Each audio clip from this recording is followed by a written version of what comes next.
আসার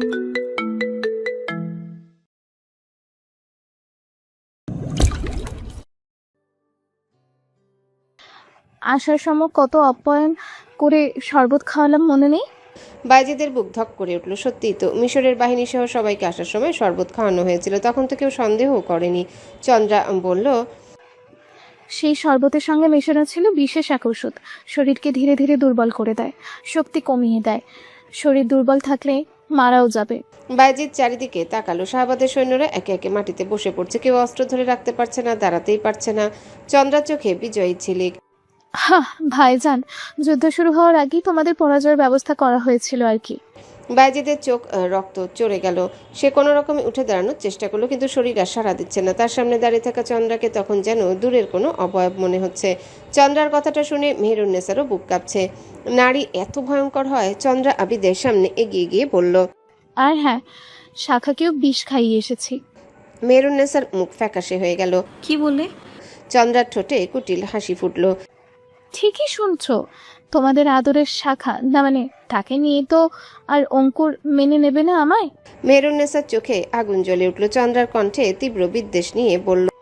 তোমাদের সুখী মুখগুলো আমি আর সহ্য করতে পারলাম না। মেহেরুন্নেসার সামনে এসে দাঁড়ালো। তুমি জানো আমি কি ছিলাম? আমি শাহজাদি ছিলাম রে, শাহজাদি। অথচ তুই ভিখারির মেয়ে, সাধারণ ঘরের মেয়ে হয়েও শাহাবাদের বেগম হয়ে গেলি। বাইজিদের ভালোবাসা পেয়ে গেলি, সবার ভালোবাসা পেলি, সম্মান পেলি, পরিবারও পেলি। তার চোখ দুটো লাল হয়ে উঠল। আর আমি আমি রাজবংশের রক্ত নিয়ে জন্ম কিছুই পেলাম না। হ্যাঁ, সবাই আমাকে নিজেদের প্রয়োজনে কেন ব্যবহার করলো? মেহেরুন্নেসা স্থির দৃষ্টিতে তাকিয়ে রইল। চন্দ্রা যেন বছরের পর জমে থাকা বিষ উগরে দিতে লাগলো। যেখানে গেছি সবাই তোর নাম জপেছে, তোর সৌভাগ্যের কথা বলেছে, তোর সুখের কথা বলেছে, কেউ কোনোদিন আমার দিকে তাকায়নি। কেন? আমি কম কিছু করেছি রে এই রাজ্যের জন্য? হ্যাঁ, চন্দ্রা চোখ মুছল। তাই আমি সবকিছু শেষ করে দিচ্ছি। এখন থেকে আমি রাজত্ব করব। আমি তোদের পরিবার, তোদের রাজ্য, তোদের সুখ সব আমি কেড়ে নিলাম, সব। মেহেরুন্নেসা ভেজা চোখ নিয়ে বলল।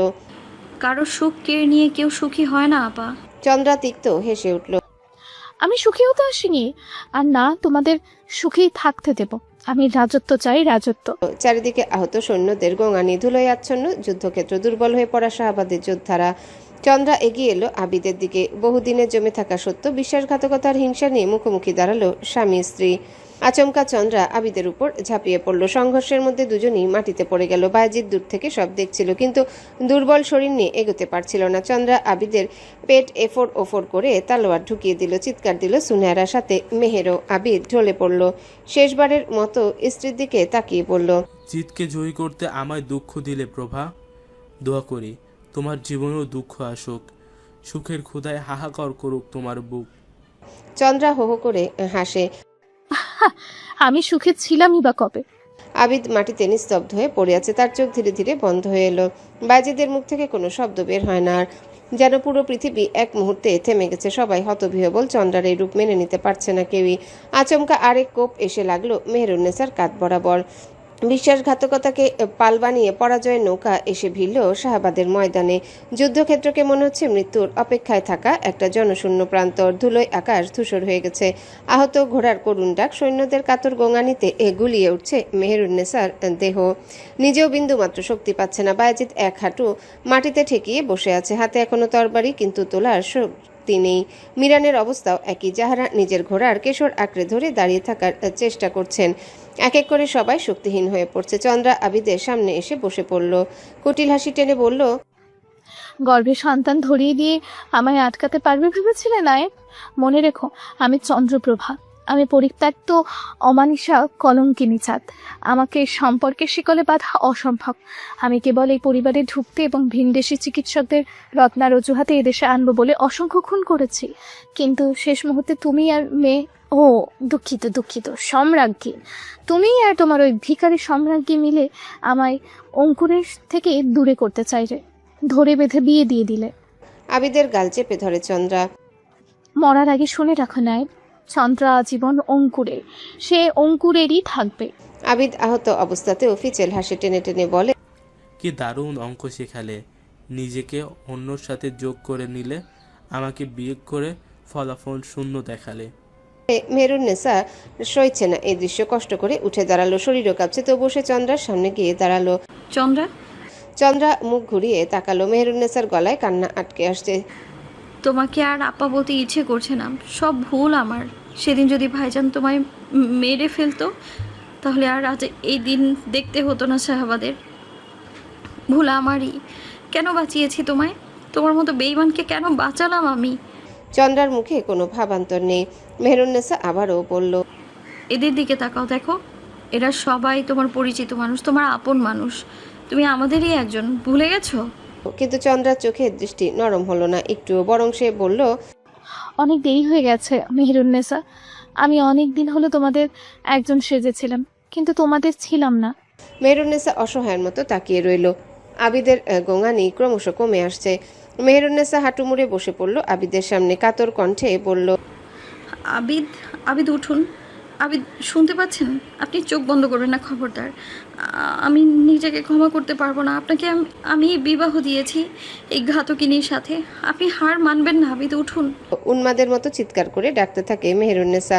আবিদের ওঠার শক্তি নেই, শ্বাস বন্ধ হয়ে আসে। শেষ শক্তিটুকু খাটিয়ে কাপা গলায় বলল, চরম বিশ্বাস্ত সে যে ঘাতকতা করা ঘাতকগুলো অপঘাতে মৃত্যু হোক। পেছন থেকে ধীর পায়ের শব্দ শোনা গেল। মারজান এগিয়ে এলো এমন ভঙ্গিতে যেন বহুদিনের প্রতীক্ষিত বিজয় অবশেষে তার হাতে ধরা দিয়েছে। তার মুখে অদ্ভুত হাসি। খুব সুন্দর দৃশ্য। চারিপাশে তাকালো সে। শাহবাজের বীরেরা মাটিতে পড়ে আছে, এমন দৃশ্য দেখার জন্যই তো এত আয়োজন। কি বলো চন্দ্র? চন্দ্রা হাসলো। মারজান চন্দ্রার থুতনি স্পর্শ করে সেই হাতে এনে চুমু খেলো। লক্ষ্মী মেয়ে। শোনো চন্দ্র, জি আম্মা। আমি শোবার ঘরে যাচ্ছি, এগুলোকে তাড়াতাড়ি শেষ করে আমার কাছে এসেও সোনা, একসাথে খাবো। বায়েজিদের চোখ জ্বলে উঠল ক্রোধে। মারজান আরো কিছু বলতে যাচ্ছিল, হঠাৎ দূরে কোথাও অশ্বের ক্ষিপ্র খুরের শব্দ ভেসে এলো। সকলের দৃষ্টি ঘুরে গেল পূর্ব দিগন্তের দিকে। ধুলো উঠছে, প্রচুর ধুলো। অঙ্কুরও তাকালো। মারজানের মুখের হাসিটা মিলিয়ে গেল। ধুলোর পর্দা ভেদ করে ধীরে ধীরে কয়েকটা অশ্বারোহীর অবয়ব দেখা গেল। কিন্তু এরা কারা? তাদের পোশাক অদ্ভুত, কালচে ধূসর বর্ম, দীর্ঘ চাদর, মুখের অর্ধেক ঢেকে রাখা ধাতব মুখোশ, কারো কোমরে বাঁকা ছুরি, কারো পিঠে অচেনা অস্ত্র। সবচেয়ে অদ্ভুত ছিল তাদের পতাকা। শাহাবাদের নয়, মিশরেরও নয়, এ তো অঙ্কুরেরও নয়। যুদ্ধক্ষেত্রে উপস্থিত কেউ সেই পতাকা আগে দেখেনি। ধীরে ধীরে দলটা কাছে আসতে লাগলো। অঙ্কুরের সৈন্যরাও অস্থির হয়ে উঠল। বায়েজিদ, সুনেহারা, মেহেরুন্নেসা অসহায়ের মতো তাকিয়ে রইল সেই রহস্যময়ী অশ্বারোহী দলের দিকে। সূর্য তখন পশ্চিম আকাশে ঢলে পড়েছে, লাল আলো পড়ে আছে যুদ্ধক্ষেত্র জুড়ে। সেই বাহিনী ধীরে ধীরে এগিয়ে আসছে। কাছে আসতে বুঝে গেল এরা যোদ্ধা নয়। তাদের গায়ে অদ্ভুত লম্বা পোশাক, হাতে চামড়ার থলে, পিঠে কাঠের বাক্স। আর কেউ না চিনলেও যাহারা প্রথমে চিনে ফেললেন উৎফুল্ল হয়ে বলল, বাইজিদ দেখো, এরা মিশরের চিকিৎসক দল। বায়েজিদের চোখে বিস্ময় ফুটে উঠল। মিশরের বাহিনীর সঙ্গে যে বিশেষ চিকিৎসক দল এসেছিল, যুদ্ধের শুরুতে তারা অনেক পেছনে অবস্থান করছিল। এতক্ষণে তারা পৌঁছেছে। চিকিৎসকদের নেতা ঘোড়া থেকে নেমে চারিপাশ পর্যবেক্ষণ করলো। মাটিতে পড়ে থাকা সৈন্যদের দেখলো, কয়েকজনের নাড়ি পরীক্ষা করলো। তারপর চোখ সরু করে অঙ্কুরের দিকে তাকালো। তারা থলের ভেতর থেকে গোলাকার কয়েকটা বস্তু বের করলো। অঙ্কুরের সৈন্যরা কিছু বুঝে ওঠার আগেই সেগুলো ছুঁড়ে মারা হলো তাদের মাঝখানে। মাটিতে পড়ে বস্তুগুলো ফেটে গেল। তারপর মুহূর্তের মধ্যেই চারিদিকে ছড়িয়ে পড়ল ঘন হালকা নীলচে ধোঁয়া। চোখ জ্বালা করতে শুরু করলো। অঙ্কুরের সৈন্যরা চিৎকার করে উঠল। এই এক প্রকার বিস্ফোরক, যাতে মেশানো ছিল আরো কিছু রাসায়নিক দ্রব্য, যাতে তাদের চোখের পীড়া শুরু হয়। অনেকেই চোখ চেপে ধরে বসে পড়ল। অঙ্কুর নিজেও চোখ মেলতে পারছে না। চন্দ্রা কাশতে কাশতে পিছিয়ে গেল। ওদিকে চিকিৎসকরা দ্রুত নিজেদের সৈন্যদের মাঝে ছড়িয়ে পড়ল। তারা ছোট ছোট ধাতব পাত্র বের করলো। সেই পাত্রে থাকা তিক্ত গন্ধের তরল একে একে সবাইকে খাওয়াতে লাগলো। বায়েজিদকেও খাওয়ালো। মাথার ভার কমতে শুরু করলো। যাহারা গভীর শ্বাস নিলেন। অনেক সৈন্য আবার উঠে দাঁড়ানোর চেষ্টা করতে লাগলো। শরীর এখনো দুর্বল, কিন্তু আগের মতো নয়। মেহেরুন্নেসার চোখে আশার আলো ফুটলো। এদিকে ধোঁয়াও ধীরে ধীরে মিলিয়ে যেতে লাগলো। অঙ্কুরের সৈন্যরা বিশৃঙ্খল অবস্থায় দাঁড়িয়ে আছে। চন্দ্রা দ্রুত অঙ্কুরের কাছে ছুটে গেল। ভয় নেই, আমি আছি তো। আবার আক্রমণ করলে আমরা। কথা শেষ করতে পারল না চন্দ্রা। অঙ্কুর কোষে একটা চড় মারল তার বাম গালে। তুই আছিস মানে? অঙ্কুরের এত খারাপ দিন কখনোই আসবে না যে তোর মতো পতিতা নারীর সাহায্য নিবে। চন্দ্রা বিস্ময়ে বড় বড় করে তাকালো। অঙ্কুর হাসলো। তোর আর প্রয়োজন নেই আমাদের, যা বিদায় হ। চন্দ্রার মুখ ফ্যাকাশে হয়ে উঠল। আমি তো তোমার জন্য। অঙ্কুর হেসে উঠল তাচ্ছিল্যের হাসি। আমার জন্য? তুই এতকাল যা করেছিস কেবল নিজের নিচু মানসিকতার পরিচয় দিয়েছিস। আজ শাহাবাদের পিঠে ছুরি মেরেছিস, কাল আমাকে মারবি না ভরসা কি? আর তুই সত্যিই ভেবেছিলি আমি তোকে ভালোবাসি? চন্দ্রার ঠোঁট কেঁপে উঠল। অঙ্কুর, আরে আমি শুধু ব্যবহার করেছি তোকে। তুই ছিলি একটা উপায়, শাহাবাদের ভেতরে ঢোকার রাস্তা। চন্দ্রার চোখ ভিজে উঠল। অঙ্কুর নির্মম স্বরে বলেই চলল, আজ যদি অন্য কাউকে ব্যবহার করতে সুবিধা হতো তাকেই ব্যবহার করতাম। তুই তো বিশেষ কেউ ছিলি না। চারিপাশের শব্দ যেন হঠাৎ থেমে গেল। চন্দ্রা স্থির দাঁড়িয়ে রইল। এত বছরের বিশ্বাসঘাতকতা, ষড়যন্ত্র, এত বছরের অপেক্ষা, সবকিছুর শেষে সে জানতে পারল যার জন্য সে সব হারিয়েছে সেই মানুষটার কাছে তার মূল্য ছিল কেবল একটা হাতিয়ার, একটা ব্যবহারযোগ্য অস্ত্র, তার বেশি কিছু নয়। মেহেরুন্নেসা নিঃশব্দে তাকিয়ে রইল। সেই মুহূর্তে চন্দ্রার জন্য এক ফোঁটা করুণাও জন্ম নিল। কারণ যেই মানুষ অন্যের সুখ ধ্বংস করতে গিয়ে নিজের জীবনটাকেই ধ্বংস করে ফেলে, তার পরিণতি এর চেয়ে ভয়াবহ আর কি বা হতে পারে। মিশরীয় চিকিৎসকদের দেওয়া ওষুধ কাজ করতে শুরু করেছে। সৈন্যরা কিছুক্ষণ আগেও দাঁড়িয়ে থাকতে পারছিল না। আলহামদুলিল্লাহ, তারা এখন সুস্থ অনুভব করছে। বায়াজিদ সোজা হয়ে দাঁড়ালো। সুনায়রা নিজের তরবারি প্রস্তুত করলো। জাহারা ঘোড়ার পিঠে উঠে সৈন্যদের পুনরায় সারিবদ্ধ করার নির্দেশ দিলেন। অঙ্কুর বাহিনী সম্পূর্ণ বিশৃঙ্খল ধোয়ার কারণে তাদের সারি ভেঙে গেছে, অনেকেই দিক হারিয়ে ফেলেছে। বায়াজিদ তরবারি উঁচিয়ে গর্জে উঠল, দল আক্রমণ! নতুন উদ্যমে ঝাঁপিয়ে পড়ল সবাই। বায়াজিদের দল ডান দিক দিয়ে আঘাত করলো। জাহারার অশ্বারোহী বাম দিক ভেঙে দিল। মাঝখান দিয়ে মেহের নিজে সৈন্য নিয়ে এগিয়ে গেল। অল্প সময়ের মধ্যে অঙ্কুরের বাহিনীর মনোবল ভেঙে পড়ল। একের পর এক সৈন্য অস্ত্র ফেলে দিল, হাঁটু গেড়ে বসে আত্মসমর্পণ করলো। সূর্য তখন প্রায় অস্ত গেছে। যুদ্ধক্ষেত্রে জয়ের দিক বদল হচ্ছে। অঙ্কুরকে ঘিরে ফেলল শাহাবাদের সৈন্যরা। তার হাতে আর অস্ত্র নেই, মুখে ধুলো, চোখে আতঙ্ক। বায়াজিদ ধীরে ধীরে তার সামনে গিয়ে দাঁড়ালো। চারিদিকে পালানোর পথ নেই। অঙ্কুর ভালো করেই জানতো যে বায়াজিদের সাথে যেতে অসম্ভব, তাই ছলনার আশ্রয় নিয়েছিল। তাতেও শেষ রক্ষা হলো না। কোনো সৈন্যদল ভারী করলেই হয় না, তাদের প্রশিক্ষিত করতে হয়। অঙ্কুর আচমকা হাঁটু গেড়ে বসে পড়ল। আমাকে ক্ষমা করে দে বাইজিৎ, আমি ভুল করেছি। আমি রাজ্য ছেড়ে চলে যাব, আর কোনোদিন ফিরবো না। শুধু প্রাণটা দয়া করে রেখে দে। চারিপাশে দাঁড়িয়ে থাকা সৈন্যরা ঘৃণা ভরে তাকিয়ে রইল। একটু আগেই নিজেকে বিজয়ী ভাবছিল, এখন প্রাণ ভিক্ষা চাইছে। বায়াজিদ নির্বিকার চোখে তাকিয়ে রইল। তখনই অঙ্কুর হঠাৎ হাত তুলে চন্দ্রার দিকে ইশারা করলো। সব আমার দোষ নয়, ওর কথাই করেছি সব। বিশ্বাস কর, ওই পরিকল্পনা দিয়েছে, ওই খবর এনে দিয়েছে, ও বুদ্ধি দিয়েছে কিভাবে শাহাবাদকে ভাঙতে হবে, কারণ ওর রাজত্ব দরকার ছিল। চন্দ্রা যেন বজ্রাহত হয়ে গেল। অঙ্কুর, অঙ্কুর মরিয়া হয়ে বলল, আমি একা নই, শাস্তি দিতে হলে ওকে ওতে। সব নষ্ট করেছে ও, ওর মাকে দে শাস্তি, ও বড় অপরাধী। বাইজিৎ, বাইজিৎ শোন। বায়াজিদ শীতল কণ্ঠে বলল, মা পাবো কোথায়? মাকে তো তুইও হত্যা করেছিস। অঙ্কুর ছটফটে মুখে বলে উঠল, এটাও চন্দ্রা করেছে। জিজ্ঞেস কর কে মেরেছে মাইমুনা শেখকে। এখন এসব বলে লাভ নাই চন্দ্রা, স্বীকার কর সবটা। অঙ্কুরের চোখে শুধু নিজের প্রাণ বাঁচানোর চেষ্টা। চন্দ্রা হঠাৎ হেসে উঠল, একটা ভাঙা অসহায় হাসি দিয়ে বলল, আমি কি বোকা ছিলাম? আমি মেহেরুন্নেসার সুখ দেখে হিংসা করেছি, নিজের জীবনটা নিজেই নষ্ট করেছি, যার জন্য সব করলাম। সে অঙ্কুরের দিকে তাকালো। কোনোদিন আমাকে ভালোবাসেনি, উল্টো আমি সব হারিয়েছি, সব। যুদ্ধক্ষেত্রে দাঁড়িয়ে থাকা অনেকেই মাথা নিচু করে ফেলল। চন্দ্রার অপরাধ কেউ ভুলতে পারবে না, কিন্তু তার পরিণতিও ছিল করুণ। অঙ্কুর তখনও নিজের প্রাণ ভিক্ষা চাইছে, নিজেকে বাঁচানোর জন্য অন্যের ঘাড়ে দোষ চাপাচ্ছে। চন্দ্রা দাঁড়িয়ে আছে সম্পূর্ণ একা। বহু বছরের ভুল সিদ্ধান্ত, হিংসার প্রতিশোধের আগুন তাকে এমন এক জায়গায় এনে দাঁড় করিয়েছে যেখানে তার পাশে আর কেউ নেই। ঘোড়ার ধুপ ধুপ আওয়াজ চেনা যায়। কয়েকজন সৈন্য পথ ছেড়ে সরে দাঁড়ালো। সবার দৃষ্টি সেদিকে ঘুরে গেল। একটা কালো ঘোড়া ধীর গতিতে এগিয়ে আসছে। ঘোড়ার পিঠে বসে আছে এক যুবক। তাকে আগে কেউ এখানে দেখেনি। লম্বা দেহ, প্রশস্ত কাঁধ, গাঢ় রঙের বিদেশি পোশাক, কোমরে অদ্ভুত নকশার তরবারি, চোয়াল জুড়ে ঘন দাড়ি, চোখ দুটো গভীর ও তীক্ষ্ণ। যুবকটি ঘোড়া থামিয়ে ধীরে ধীরে নেমে এলো। তাকে দেখে অঙ্কুরের মুখের রং মুহূর্তে উধাও হয়ে গেল। কাপা কাপা গলায় বলল, না না না না না, এটা অসম্ভব। সবাই অবাক হয়ে তার দিকে তাকালো। যুবকটি সামনে এগিয়ে এলো, তারপর বায়াজিদের সামনে এসে মাথা নত করলো। সালাম বড় শাহজাদা। বায়াজিদের ঠোঁটে হালকা হাসি ফুটল। অনেক দেরি করলি। যুবকটিও হাসলো। সেনাপ্রধানকে বিদায় জানিয়ে তবেই এলাম। মাহাদির বিষয় শুনতে সুনায়রার চোখ বড় বড় হয়ে গেল। আসলেই তো, সেই যে সবাই ঢলে পড়লো, তারপর থেকে তো মাহাদির খোঁজ নেই। এই লোকটা কোথায় ছেড়ে এসেছে মাহাদিকে? কি বলছে? চারিদিকে ফিসফাস শুরু হয়ে গেছে। কে এই লোক? অঙ্কুরের মুখে আতঙ্ক ও ক্রমশ বাড়ছে। হঠাৎ মিরান বলে উঠল, তাহলে এতদিন? বায়াজিদ সবার দিকে তাকালো। পরিচয় করিয়ে দিই, রাত বিরাতে বিভিন্ন জায়গায় যারা অরণ্যের অবয়ব দেখতে, এই সেই নবাব যাকে আমিরাবাদ থেকে এনেছিলাম। অরণ্যের মতো দেহ গঠন হয়। মেহেরুন্নেসা চোখ বিস্ময়ে বড় হয়ে গেল।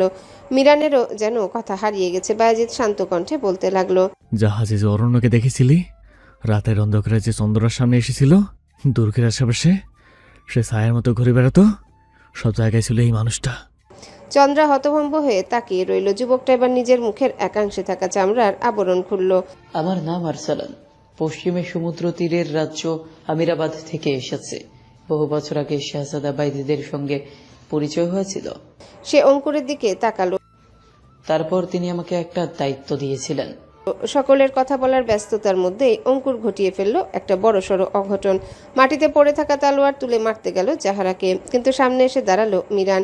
তীক্ষ্ণ তালোয়ার এফোর ওফোর করে দিল মিরানের দেহ। সবাই চমকে সেদিকে তাকালো। সাথে সাথে সেই তালোয়ার বের করে এনে ঢুকিয়ে দিল জাহারার উদরে। মরণ গোঙানি বেরিয়ে এলো জাহারার গলা চিরে। সৈন্যরা সাথে সাথে গিয়ে ধরলো তাকে। আটকানো হলো অঙ্কুরকেও। রক্তে ভেসে যাচ্ছে প্রাসাদের আঙিনা। এ যে বায়েজিদের চরম হার। দ্রুত গিয়ে আগলে নিল জাহারাকে। জাহারা, জাহারা চোখ খোলো জাহারা। ইয়া রব, এ কি হলো? আমি সম্রাটকে কি জবাব দিব? জাহারা। জাহারা মৃদু হাসে। রক্তাক্ত হাতখানা দিয়ে বায়েজিদের গাল স্পর্শ করে। ঘোলাটে চোখ জোড়া বায়েজিদকে চাতকের মতো দেখতে থাকে। গোটা জীবন তোমায় উৎসর্গ করতে চেয়েছিলাম বাইজিদ। সৃষ্টিকর্তা শুনে ফেলেছে। এক না একভাবে আমার জীবন তোমাতেই উৎসর্গ হলো। কথা ছিল সুন্দর এক বিকেল কাটাবো একসঙ্গে, অথচ কাটালাম জীবনের শেষ মুহূর্ত। পরবর্তী প্রজন্মকে বলে দিও, শাহাবাদ রাজ্যের সুবুঝাপ চোখের সেই সুদর্শন শাহজাদা মিশরের রাজকুমারী জীবনের নিদ্রা হরণ করেছিল। অতঃপর সেই নিদ্রায় শয়িত হয়েছে তার কোলে। শেষ কথাগুলো বলে চোখ নিভে গেল জাহারা। সৈন্যরা সব আহাজারি করতে লাগলো। বায়েজিদের থেকে বিদায় নিয়ে রওনা হয়ে গেল দ্রুত। লাশ নিয়ে যেতে 2 দিন লাগবে, দেরি করলে ফুলে যাবে। এসেছিল বিজয় নিয়ে ফিরবে বলে, কিন্তু ফিরতে হলো রাজ্যের মুকুটের নিথর দেহ নিয়ে। অঙ্কুরের কারাগার থেকে মুক্ত করা হলো সবগুলো চিকিৎসা বিজ্ঞানীকে। পাঠানো হলো সৈন্যদের সাথে। বৈশাখের প্রথম বৃষ্টিতে ভিজলো শাহাবাদের আঙিনা, ভিজলো আবিদের লাশ, ভিজলো রাজ্যের জন্যে আজীবন লড়ে যাওয়া এক লড়াকু নারী সৈনিক মিরানের লাশ। আরেক লাশ দাঁড়িয়ে পাথরের ন্যায়। যেসব হারিয়ে নিঃস্ব। অঙ্কুর হো হো করে হাসতে লাগলো। বায়েজিদের চোয়াল শক্ত হয়ে উঠেছে। ঝুম বৃষ্টি শাহাবাদ প্রাঙ্গণে, সব ভিজে একাকার। বায়েজিদ তালোয়ার হাতে এগিয়ে গেল অঙ্কুরের দিকে। অঙ্কুর মাথা ঝাঁকিয়ে বলল, না না না না, আমি তোর হাতে মরবই না। যাকে আমি ভালোবাসি সেই আমাকে মারুক। তুই সর, সর না। নূর, মারো আমাকে। শেষ করে দেওয়া এই নরপিঠাসকে। মারো নূর। মেহেরুন্নেসা ঘৃণা ভরা দৃষ্টিতে তাকিয়ে অঙ্কুরের দিকে। অঙ্কুর পাগলের মতো হাসে। তুই সর বাইজিদ, আমি নূরের হাতেই মরবো। তুই আমাকে ছুবি না। আমি শুধু নূরকে ভালোবাসি। আমার নাম মুখে নিবি না শয়তান। হুঙ্কার করে ওঠে মেহেরুন্নেসা। অঙ্কুর হাসি থামিয়ে বলে, যা অসম্ভব না তা চেয়েও না নূর। আমার গোটা জীবন ছলনায় ভর। কেবল তুমি সত্য। তুমি আমায় ভালোবাসলে না, কেউ আমায় ভালোবাসলো না। আমি কি? ঘাড় অর্ধেক হয়ে হেলে পড়ল অঙ্কুরের। পিছনে রক্তাক্ত তালোয়ার হাতে দাঁড়িয়ে চন্দ্রা। চোখ মুখ একদম স্বাভাবিক। বৃষ্টির পানিতে রক্ত ধুয়ে চুয়ে পড়ছে তালোয়ার থেকে। বায়েজিদের হাতের তালোয়ার খসে পড়ল। সুনেহরা এই লোকটার পিছু পিছু চলে গেছে মাহাদির খোঁজে। খোঁজ মিলবে কিনা নিশ্চয়তা নেই। মেহেরুন্নেসা বসে পড়ল ধপ করে। বায়েজিদ টান টান হয়ে শুয়ে পড়ল যুদ্ধে বিধ্বস্ত হওয়া শরীরটা নিয়ে। মেহেরুন্নেসা চোখের পলক ফেলছে না। এক দৃষ্টিতে চেয়ে আছে আবিদের লাশের দিকে। হঠাৎ বায়েজিদকে উদ্দেশ্য করে বলল, কবুল বলার পর মুহূর্তেই হাতে তলোয়ার তুলে দিলেন, অথচ আমি পুষ্পপ্রেমী ছিলাম। প্রকৃতি নিজের সর্বোচ্চটুকু ঢেলে দিয়েছে প্রবল বর্ষণে। গগন কাঁপিয়ে বজ্রপাত হচ্ছে। সুনেহরার লম্বা জামার নিচের অংশ কাদায় মাখামাখি। সবুজ ঘাসের উপর একের পর এক পা ফেলে ছুটে চলেছে ঝড় জল উপেক্ষা করে। পানিতে পা পড়ে পড়ে ছিটকে উঠছে পানি। গায়ের ক্ষত জায়গাগুলো পানির স্পর্শ পেয়ে দগদগে হয়ে উঠছে। জ্বালাও করছে ভীষণ। সেসবের পরোয়া না করে সুনেহরা ছুটে চলেছে নদীর পাড়ের দিকে। সেই লোকটা বলেছিল মাহাদিকে এখানেই ছেড়ে গেছে। দুহাতে জামা মাটি থেকে খানিকটা উঁচু করে ধরে সে ছুটছে। ঝড়ের তোপে সামনে সব কুয়াশার মতো ঝাপসা লাগছে। সন্ধ্যাও হয়ে গেছে। চারিদিকে নেমে আসছে অন্ধকার। সবুজ সমারোহ পেরিয়ে পা পৌঁছালো নদীর বালুতে। চারিদিকে বৃষ্টির দরুন কিছু স্পষ্ট বোঝা যায় না। তার সোনালি চুল গুচ্ছ ভিজে লেপ্টে আছে। কোথাও কোনো জনমানবের চিহ্ন নেই। সুনেহরা 2 হাত গোল করে মুখের সামনে নিয়ে চিৎকার করে ডাকে, মাহাদি। তার চিৎকার বাড়ি খায় চারিদিকে, ধ্বনি পাল্টা ফিরে আসে কানে। মাহাদি তো সাড়া দেয় না, ফের ডাকলো, মাহাদি কোথায় আপনি? মাহাদি দেখুন, আপনার জাহুবি এসেছে। মাহাদি! মাহাদির রেশমাত্র পাওয়া যায় না। সুনেহারা ধপ করে বসে পড়ে নদীর কিনারায়। ঢেউ এসে ধাক্কা দেয় তার গায়ে, চিৎকার করে কাঁদতে লাগলো আকাশের দিকে মুখ করে। ও মাহাদি, ফিরে আসুন, শাহাবাদ আপনাকে ডাকছে। মাহাদি, আপনার জাহুবি আপনাকে ডাকছে। আপনি সেদিন বলেছিলেন যুদ্ধ শেষ হলেই আমাকে ভালোবাসি বলবেন। আপনি এভাবে হারিয়ে যাবেন না। বৃষ্টির তোর অল্প কমলো। চারিদিকে বৃষ্টির ঝমঝম শব্দ ছাড়া অন্য কোনো শব্দ কানে আসছে না তার। হঠাৎ চোখ গেল অদূরে এক জায়গা, পাশাপাশি তিনটে পাথর বড় আকারে, তার উপর সন্ধ্যার আবছা আলোয় লাল রঙের কিছু চোখে পড়ছে। একটু যেন আশার আলো পেল সুনেহারা, দ্রুত উঠে পড়ল। দৌড়ে সেটার কাছে গিয়ে দেখলো লাল পাথর বসানো একখানা রক্তলাল পোশাক, মেয়েদের পোশাক, তার উপর রাখা ছোট্ট একটা সোনার মুকুট। দীর্ঘক্ষণ ভেজায় সাদা হয়ে যাওয়া হাত দুটো ভালো করে ছুঁয়ে দেখলো মুকুটখানা। পাশে একটা লাল গোলাপ রাখা, তাতে বিন্দু বিন্দু বৃষ্টির কণা লেগে আছে। সাথে রাখা আরেকটা চিঠি, কাগজের ধরনটা আলাদা, বৃষ্টিতেও নষ্ট হয়নি, আর না লেখাগুলো মুছেছে। সুনেহারা পানি ঝেড়ে চিঠিটাতে চোখ বুলায়। গাঢ় লাল কালিতে লেখা, অস্তিত্ব চোরাবালির গহীনে তলিয়ে গেলেও অন্তরে আপনি চিরজীবন থাকবেন শাহজাদি। পৃষ্ঠার ওপিঠে লেখা বেশ কয়েকটা লাইন। এই মহল আমায় কোনোদিনও ছাড়বে না। এক অদৃশ্য টানে আমরা একে অপরের সাথে বাঁধা। যুগ যুগ ধরে আমার অস্তিত্ব ঘুরপাক খাবে গোটা শাহাবাদ জুড়ে। আজ আমি এক ছায়া, ধরা দিব না কারোর তরে। শাহাবাদ মনে রাখবে নারীদের ছলনা, শাহাবাদ মনে রাখবে অপর নারীর আত্মত্যাগ, মনে রাখবে একজন যোগ্য সম্রাজ্ঞী এই রাজ্যের হাল ধরেছিল। ছোট্ট মুকুটখানা মামনি সাহারার, ফুলটা আমার ফুলের জন্য, পোশাকখানাও তারই। আজ বৈশাখের 1 তারিখ, আপনি আমার প্রেমে পড়েছিলেন। আমি কবে পড়েছি তা তো জানি না। আমার জীবনের সবচেয়ে বড় প্রাপ্তি শাহাবাদ আর আপনার ভালোবাসা। আমি জানি আমার শোক আপনাকে ছুতে পারবে না, আপনি যে মহান অপরাজেয়। লেখা ফুরায় সুনেহারা চোখের পলক পড়ে না। দূরে ভাসতে দেখা যায় মাহাদির মাথার বর্মক হলো। সুনেহারা নির্বিকার চোখে চেয়ে থাকে সেদিকে। মাহাদি সত্যি ধরা দিল না। জিনিসগুলো হাতে নিয়ে পা টেনে তুলে চলল মহলের দিকে। কে জানে প্রেমিক কি এমন ইঙ্গিত দিল যে সব পাগলামি মুহূর্তেই গায়েব।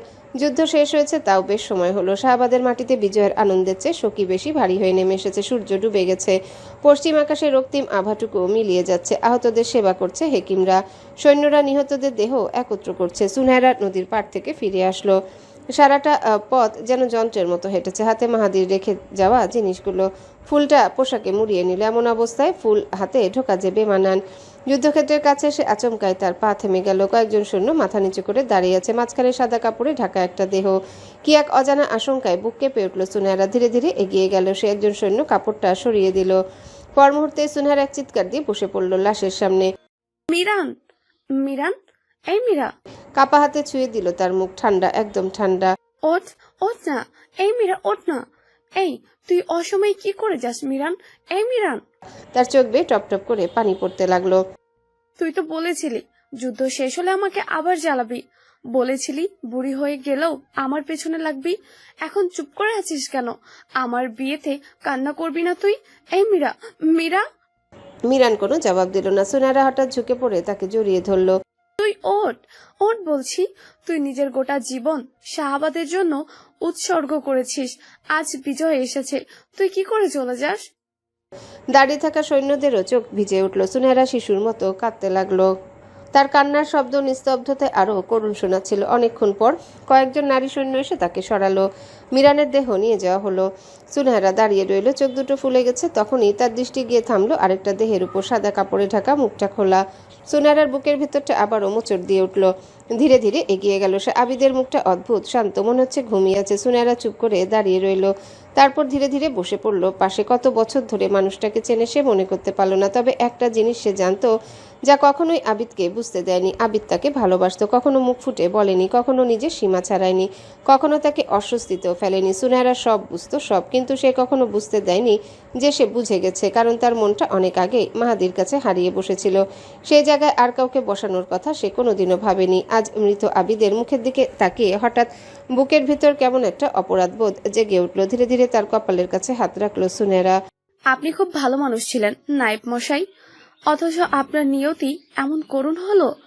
ওই ঘাতকিনীকে আমি ছাড়বই না, আমি নিজের শাস্তি দিব ওদের। বাতাসে গা কাঁপছে ঠান্ডায়। সুনায়রা মাথা নিচু করে বসে রইল।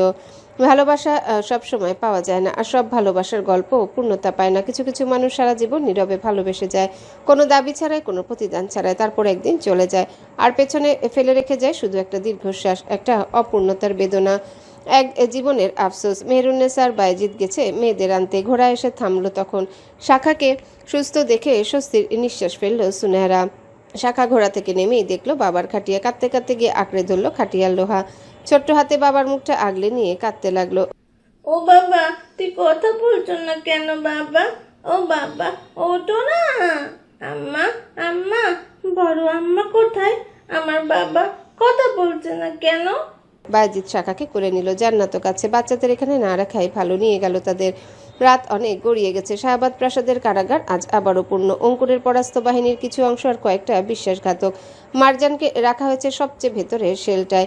এই নারী বছরের পর বছর ধরে এ রাজ্যে অন্ধকার আড়ালে বিষ বৃক্ষের মতো বেড়ে উঠে। কারাগারের ভেতর মশালের আলো দপদপ করে জ্বলছে। পাথরের সাথে সাথে দেয়ালে সেই আলো পড়ে আরো ভয়ঙ্কর পরিবেশ সৃষ্টি করেছে। বাইজিদ আর মেহেরুন্নেসা সেই কক্ষটার দিকে এগিয়ে এলো। সৈন্যরা দরজা খুলে দিল। লোহা শিকের ওপারে বসে আছে মারজান, হাত বাঁধা, চুল এলোমেলো, তবুও তার চোখের সেই অহংকার যায়নি। মেহেরুন্নেসা কিছুক্ষণ চুপচাপ তাকিয়ে রইল তার দিকে। দুনিয়া এত নিকৃষ্ট মানুষও আছে। এই নারীটার জন্য কত জীবন নষ্ট হয়েছে, কত পরিবার ভেঙেছে। ওদের দেখে বলল, আবার কি জন্য এসেছো আমার কাছে? বাইজিদ গম্ভীর কণ্ঠে বলল, আর কি করছো তুমি? সবটা বলো। আর সব জানতে চাই আমি। কোনোদিন তোমার প্রশ্ন করিনি, কথা বলে রুচি হতো না, আজ বলতে বাধ্য হচ্ছি। মারজান হাসলো। আর জেনে কি হবে? যা হওয়ার সব তো হয়ে গেছে। এখন কি চাইলেও কিছু ঠেকাতে পারবে, নাকি ফিরিয়ে আনতে পারবে? অহেতুক কথা বাড়ানোর দরকার নেই। ফিরে যাও, আমি কারাগারে আছি। মৃত্যুদণ্ড দাও, যে শাস্তি খুশি দাও, মেনে নিয়েছি, মাথা পেতে নিয়েছি। মেহেরুন্নেসা ঘৃণা ভরা দৃষ্টিতে তাকায় তার দিকে। তোমার মতো মহিলা আমি দ্বিতীয়টা দেখিনি। এত নিকৃষ্ট তুমি। মারজান মাথা তুলে তাকালো, হো হো করে হেসে উঠল। তাহলে শোনো, মাইমুনাকে দিয়ে শুরু করছি। বাইজিদ তোমার মা মাইমুনা শেখ আমার ভাতিজি হয় সম্পর্কে। আমি মারজান শেখ, আফজাল শেখের একমাত্র বোন। সেই সুবাদে মাইমুনা আমার ভাতিজি। আমার বিয়ে হয় দূর দেশের এক বণিকের সাথে, কিন্তু ও আমাকে মোটেও ভালোবাসতো না। সবসময় খারাপ ব্যবহার করতো, অত্যাচার করতো, কষ্ট দিত আমায়। কিশোরী বয়স থেকে স্বপ্ন দেখেছি রানীর মতো হয়ে থাকবো। সেখানে চাকরের যোগ্য ছিলাম না আমি। এমন অবস্থায় রেখেছিল আমাকে। উল্টো তোমার দাদা আমাদের এলাকায় ভ্রমণে গিয়ে পছন্দ করে বসে মাইমুনাকে। এক সপ্তাহের মধ্যে বিয়ে ঠিক করে জমিদার গিন্নি বানিয়ে নিয়ে আসে। সময় বিরতি নিল ও মারজান ফের বলতে শুরু করলো। মাসখানেক পরেই আমাকে শ্বশুরবাড়ি থেকে ফেরত পাঠিয়ে দেয়। চারিদিকে লোকজনের অপমান আর অবমাননা, বাড়ির লোকের অবহেলা আমার আর সহ্য হচ্ছিল না। তখন আমি ফাঁদ পেতে বসি বাকির শাকে ফাঁসানোর। সেই সময়টাতে আমার আলাপ হয় অঙ্কুরের বাবা শেহরাম পাটোয়ারির সাথে। তার ঠোঁট কাঁপলো। বাকের শাহকে ভালোবাসতো, ভীষণ ভালোবাসতো। মারজানের চোখ বহু বছরের জমে থাকা হিংসারা নাড়া দিয়ে উঠল। আমি যতবার ওদের দেখেছি ততবার আমার মনে হয়েছে ওই জায়গায় আমার থাকা উচিত। তাই একদিন আমি সিদ্ধান্ত নেই মাইমুনাকেই। মেহেরুন্নেসার মুখ ফ্যাকাশে হয়ে গেল। তুমি? মারজান নির্বিকার। হ্যাঁ। তারপর? বাইজিদ প্রশ্ন করলো। তারপর আমি বারেক শাহের কাছে আসার পথ তৈরি করি। রাজ্য পাবো, ক্ষমতা পাবো, সবকিছু আমার হবে। তার হাসি মিলিয়ে গেল। অথচ পেলাম কি? কিছুই না। বাকের শাহ কখনো আমাকে সেই চোখে দেখেনি। তার হৃদয়ে সবসময় মাইমুনাই ছিল। কথাগুলো বলতে বলতে তার কণ্ঠে ক্লান্তি ফুটে উঠল। মৃত একজন নারীকে আমি কোনোদিন হারাতে পারিনি। বাকের সব সময় জ্বলে পড়ে যেত শুধু ওকে মনে করে। এবার বলবে তো আমাকে কেন বিয়ে করলো? আমি তাকে এমন ভাবে ফাঁসিয়ে দিচ্ছিলাম, আমাকে বিয়ে না করে উপায় নেই। আমি তাকে জানিয়েছিলাম তার সন্তান আমার গর্ভে। তাতে কোনো কাজ হলো না। পরবর্তীতে মাইমুনাকে খুনের অপরাধে তাকে এমন ভাবে জড়ালাম, আমি চাইলেই প্রমাণ করতে পারতাম সে নিজে আমায় মাইমুনাকে খুন করেছে। তারপর আমাকে বিয়ে করতে বাধ্য হলো। মেহরুন্নেসা নিঃশব্দে দাঁড়িয়ে রইল। মারজান আবারও বলতে শুরু করলো। এরপর অঙ্কুর এলো। ওর ভেতরে ছিল ক্ষমতার লোভ, আর আমার ছিল সাথে প্রতিশোধের আগুনও। আমরা একসাথে কাজ শুরু করলাম। বায়েজিদের দৃষ্টি তীক্ষ্ণ হয়ে উঠল। চিকিৎসকদের অপহরণ, গবেষণা, মানুষের উপর ভয়ঙ্কর সব পরীক্ষা। অঙ্কুর মেধাকে স্বার্থ হাসিলের কাজে লাগাতে চেয়েছিল, আর আমি ক্ষমতা চেয়েছিলাম। বলতে পারো এজন্যই আমরা সীমা ভুলে গিয়েছিলাম। কিছুক্ষণ নীরবতার পর মারজান মাথা নিচু করল। জানো মেহরুন্নেসা, আমি সবসময় তোমাকেও ঘৃণা করি। মেহরুন্নেসা ভ্রু কুচকালো। কেন? কারণ তুমিও সুখী ছিলে। সাধারণ ঘরের মেয়ে হয়েও তুমি সম্রাজ্ঞী হয়েছো, তাই তোমাকে দেখলেই মাইমুনার কথা মনে পড়তো। বায়েজিদ ঘুরে দাঁড়ালো। দরজার দিকে হাঁটতে হাঁটতে সে বলল, তুমি রাজ্য চেয়েছিলে, ক্ষমতা চেয়েছিলে, অরণ্যের সুখ কেড়ে নিতে চেয়েছিলে। শেষ পর্যন্ত তুমি কিছুই পাওনি। কারণ নসিব সৃষ্টি করতে করতে এটা কাউকে ঠকে কিংবা জোর করে আদায় করা যায় না। মারজান কোনো উত্তর দিল না। মেহরুন্নেসাও আর কিছু বলল না। দুজন বেরিয়ে এলে কারাগারের দরজা আবারও বন্ধ হয়ে গেল। আর ভেতরে একা বসে রইল মারজান। এক বিশাল রাজ্যের জন্য যে নারী নিজের জীবনটা অন্ধকারে ডুবিয়ে দিয়েছিল, শেষ পর্যন্ত তার সঙ্গী হয়ে রইল শুধু শূন্যতা। কারাগার থেকে বেরিয়ে আসার পর অনেকক্ষণ কেউ কোনো কথা বলল না। রাত তখন গভীর। প্রাসাদের করিডোরে মশালের আলো দপদপ করে জ্বলছে। দূরে প্রহরীদের হাকডাকের শব্দ ভেসে আসছে। সকালে আবিদার মিরানের জানাজা। মেহরুন্নেসার মাথার ভিতর এখনো ঘুরপাক খাচ্ছে মারজানের স্বীকারোক্তি। সবকিছু যেন একটা ভয়ঙ্কর জালের মতো জড়িয়ে আছে। সে ধীর কণ্ঠে বলল, একটা কথা এখনো বুঝলাম না। বায়েজিদ তার দিকে তাকালো। কি? অঙ্কুরের উত্তরের প্রাসাদ প্রয়োজন ছিল গবেষণা চালানোর জন্য, ও সেটা পেয়েও গিয়েছিল, তবু মহলে কেন বারবার আসতো? বায়েজিদ কিছুক্ষণ চুপ করে থেকে দীর্ঘশ্বাস ফেলল। অঙ্কুরের সাথে আমার একটা চুক্তি ছিল। করিডোরের খোলা জানালা দিয়ে রাতের ভেজা বাতাস ঢুকছে হু হু করে। তখনও আমি জানতাম না ও কতটা ভয়ঙ্কর কাজ করে। শুধু জানতাম কিছু বিদেশি চিকিৎসক আর গবেষককে নিয়ে ও গোপন কাজ করেছে, আর সেই কাজের কথা রাজ্যের সাধারণ মানুষ জানতে পারলে ভয় পেয়ে যাবে। মেহরুন্নেসা মন দিয়ে শুনতে লাগলো। তাই শর্ত হয়েছিল মাঝে মাঝে আমি গোপনে জাহাজের ব্যবস্থা করে দেব, যাতে লোকগুলোকে এক জায়গা থেকে আর এক জায়গায় নিয়ে যাওয়া যায়, আর রাজ্যের মানুষগুলোর চোখে কিছু না পড়ে। মেহরুন্নেসার মুখ গম্ভীর হয়ে উঠল। আপনি তখন জানতেনই না তারা কি করছে? পুরোটা জানতাম না। বায়েজিদ শান্ত গলায় উত্তর দিল। সন্দেহ ছিল, কিন্তু প্রমাণ ছিল না। আমি প্রমাণ আনার জন্য ওর ধারে কাছে ঘেঁচতে পারিনি। হর্ষা আর রুবায়েতকেও বন্দি করে রেখেছিলাম। তারপর একদিন এক সমস্যা হলো। কি সমস্যা? প্রবল ঝড় উড়েছিল নদীতে। আমি জাহাজের ব্যবস্থা করতে পারিনি। নির্ধারিত সময় তাদের মালামাল সরানো সম্ভব হয়নি। রাতে জানতে পারলাম সেই মালামালের মধ্যে ছিল বিরল কিছু ঔষধ আর গবেষণার উপকরণ। সময় মতো না সরানো সেগুলো অনেকটা নষ্ট হয়ে যায়। অঙ্কুরের বিশাল ক্ষতি হয়েছিল। কণ্ঠটা আরো ভারী শোনালো। সেই দিনও মনে করেছিল আমি ইচ্ছা করে ক্ষতি করেছি। তারপরও প্রতিশোধ নিতে চাইল।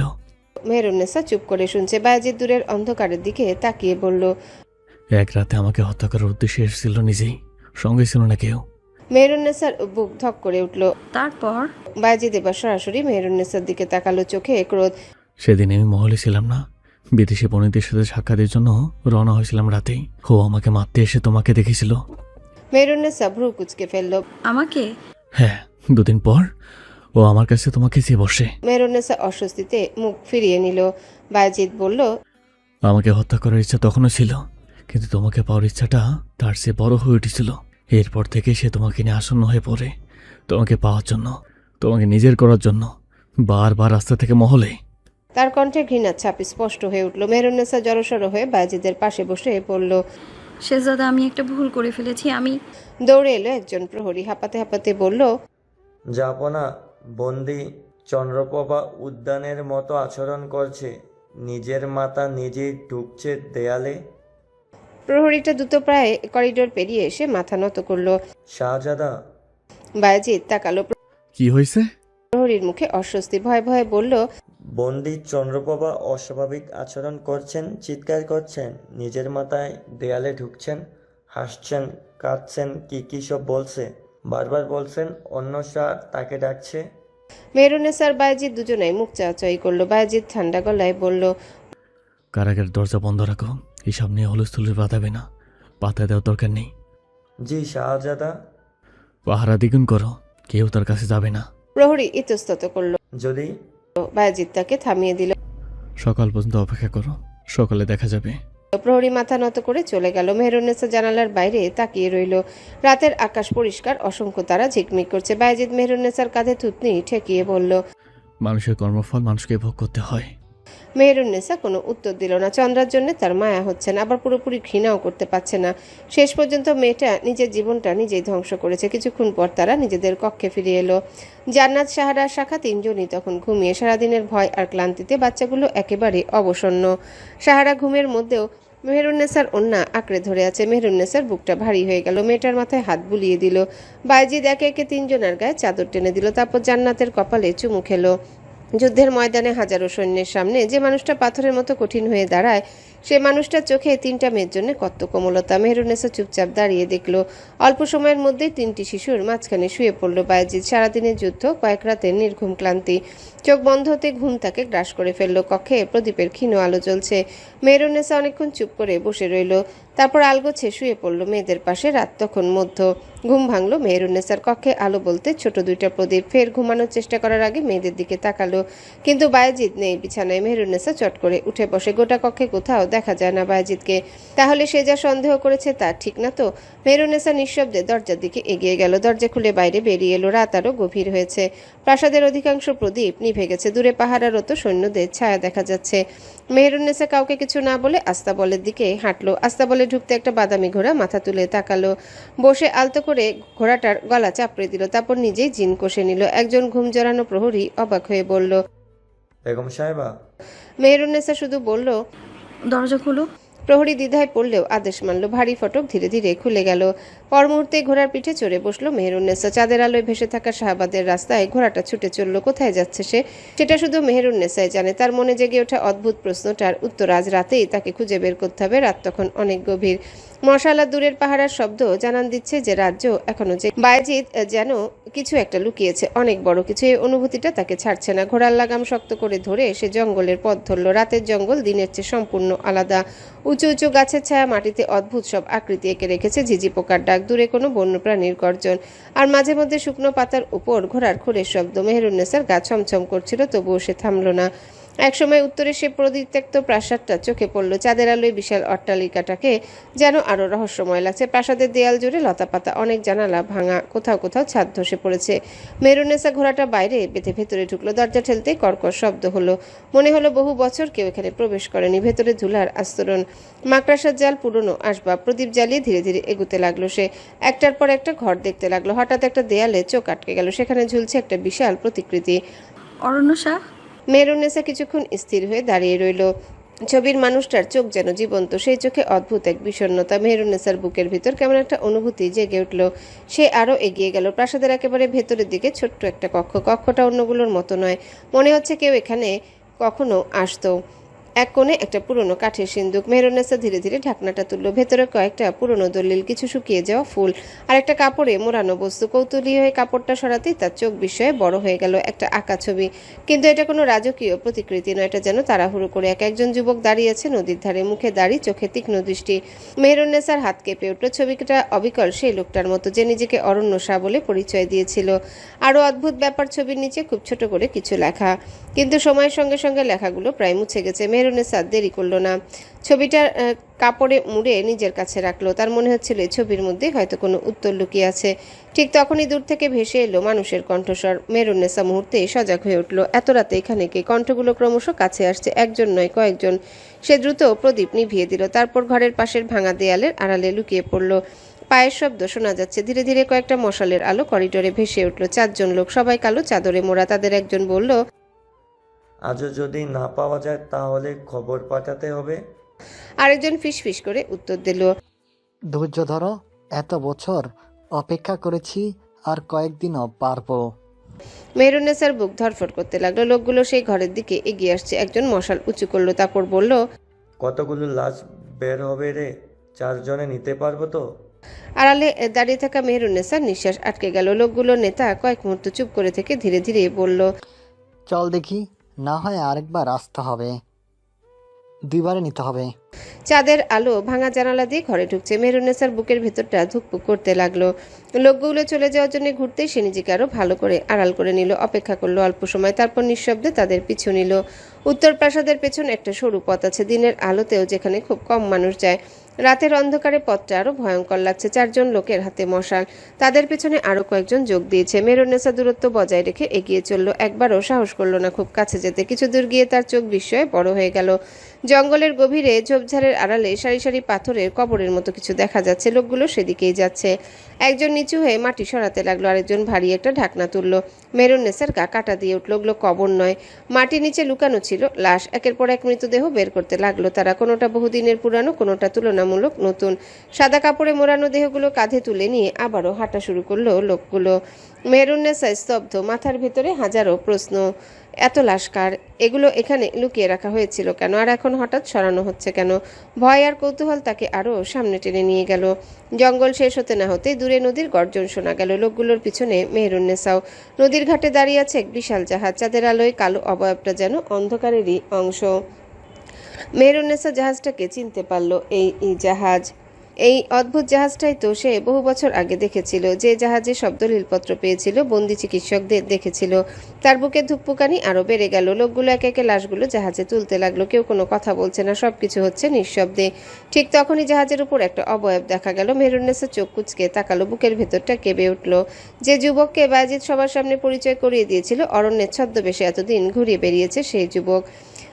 সে জাহাজের লোহা শিক ধরে দাঁড়িয়ে আছে। চাঁদের আলোয় তার মুখ স্পষ্ট দেখা যাচ্ছে। লোকগুলো তাকে দেখেই মাথা নত করলো। যুবকটা নিচে তাকিয়ে কিছু নির্দেশ দিল। তার কণ্ঠস্বর মেহরুন্নেসার কানে স্পষ্ট পৌঁছালো না, কিন্তু এতটুকু বোঝা গেল এখানে তার যথেষ্ট কর্তৃত্ব আছে। মেহরুন্নেসার কপালে ঘাম জমলো। বায়েজিদ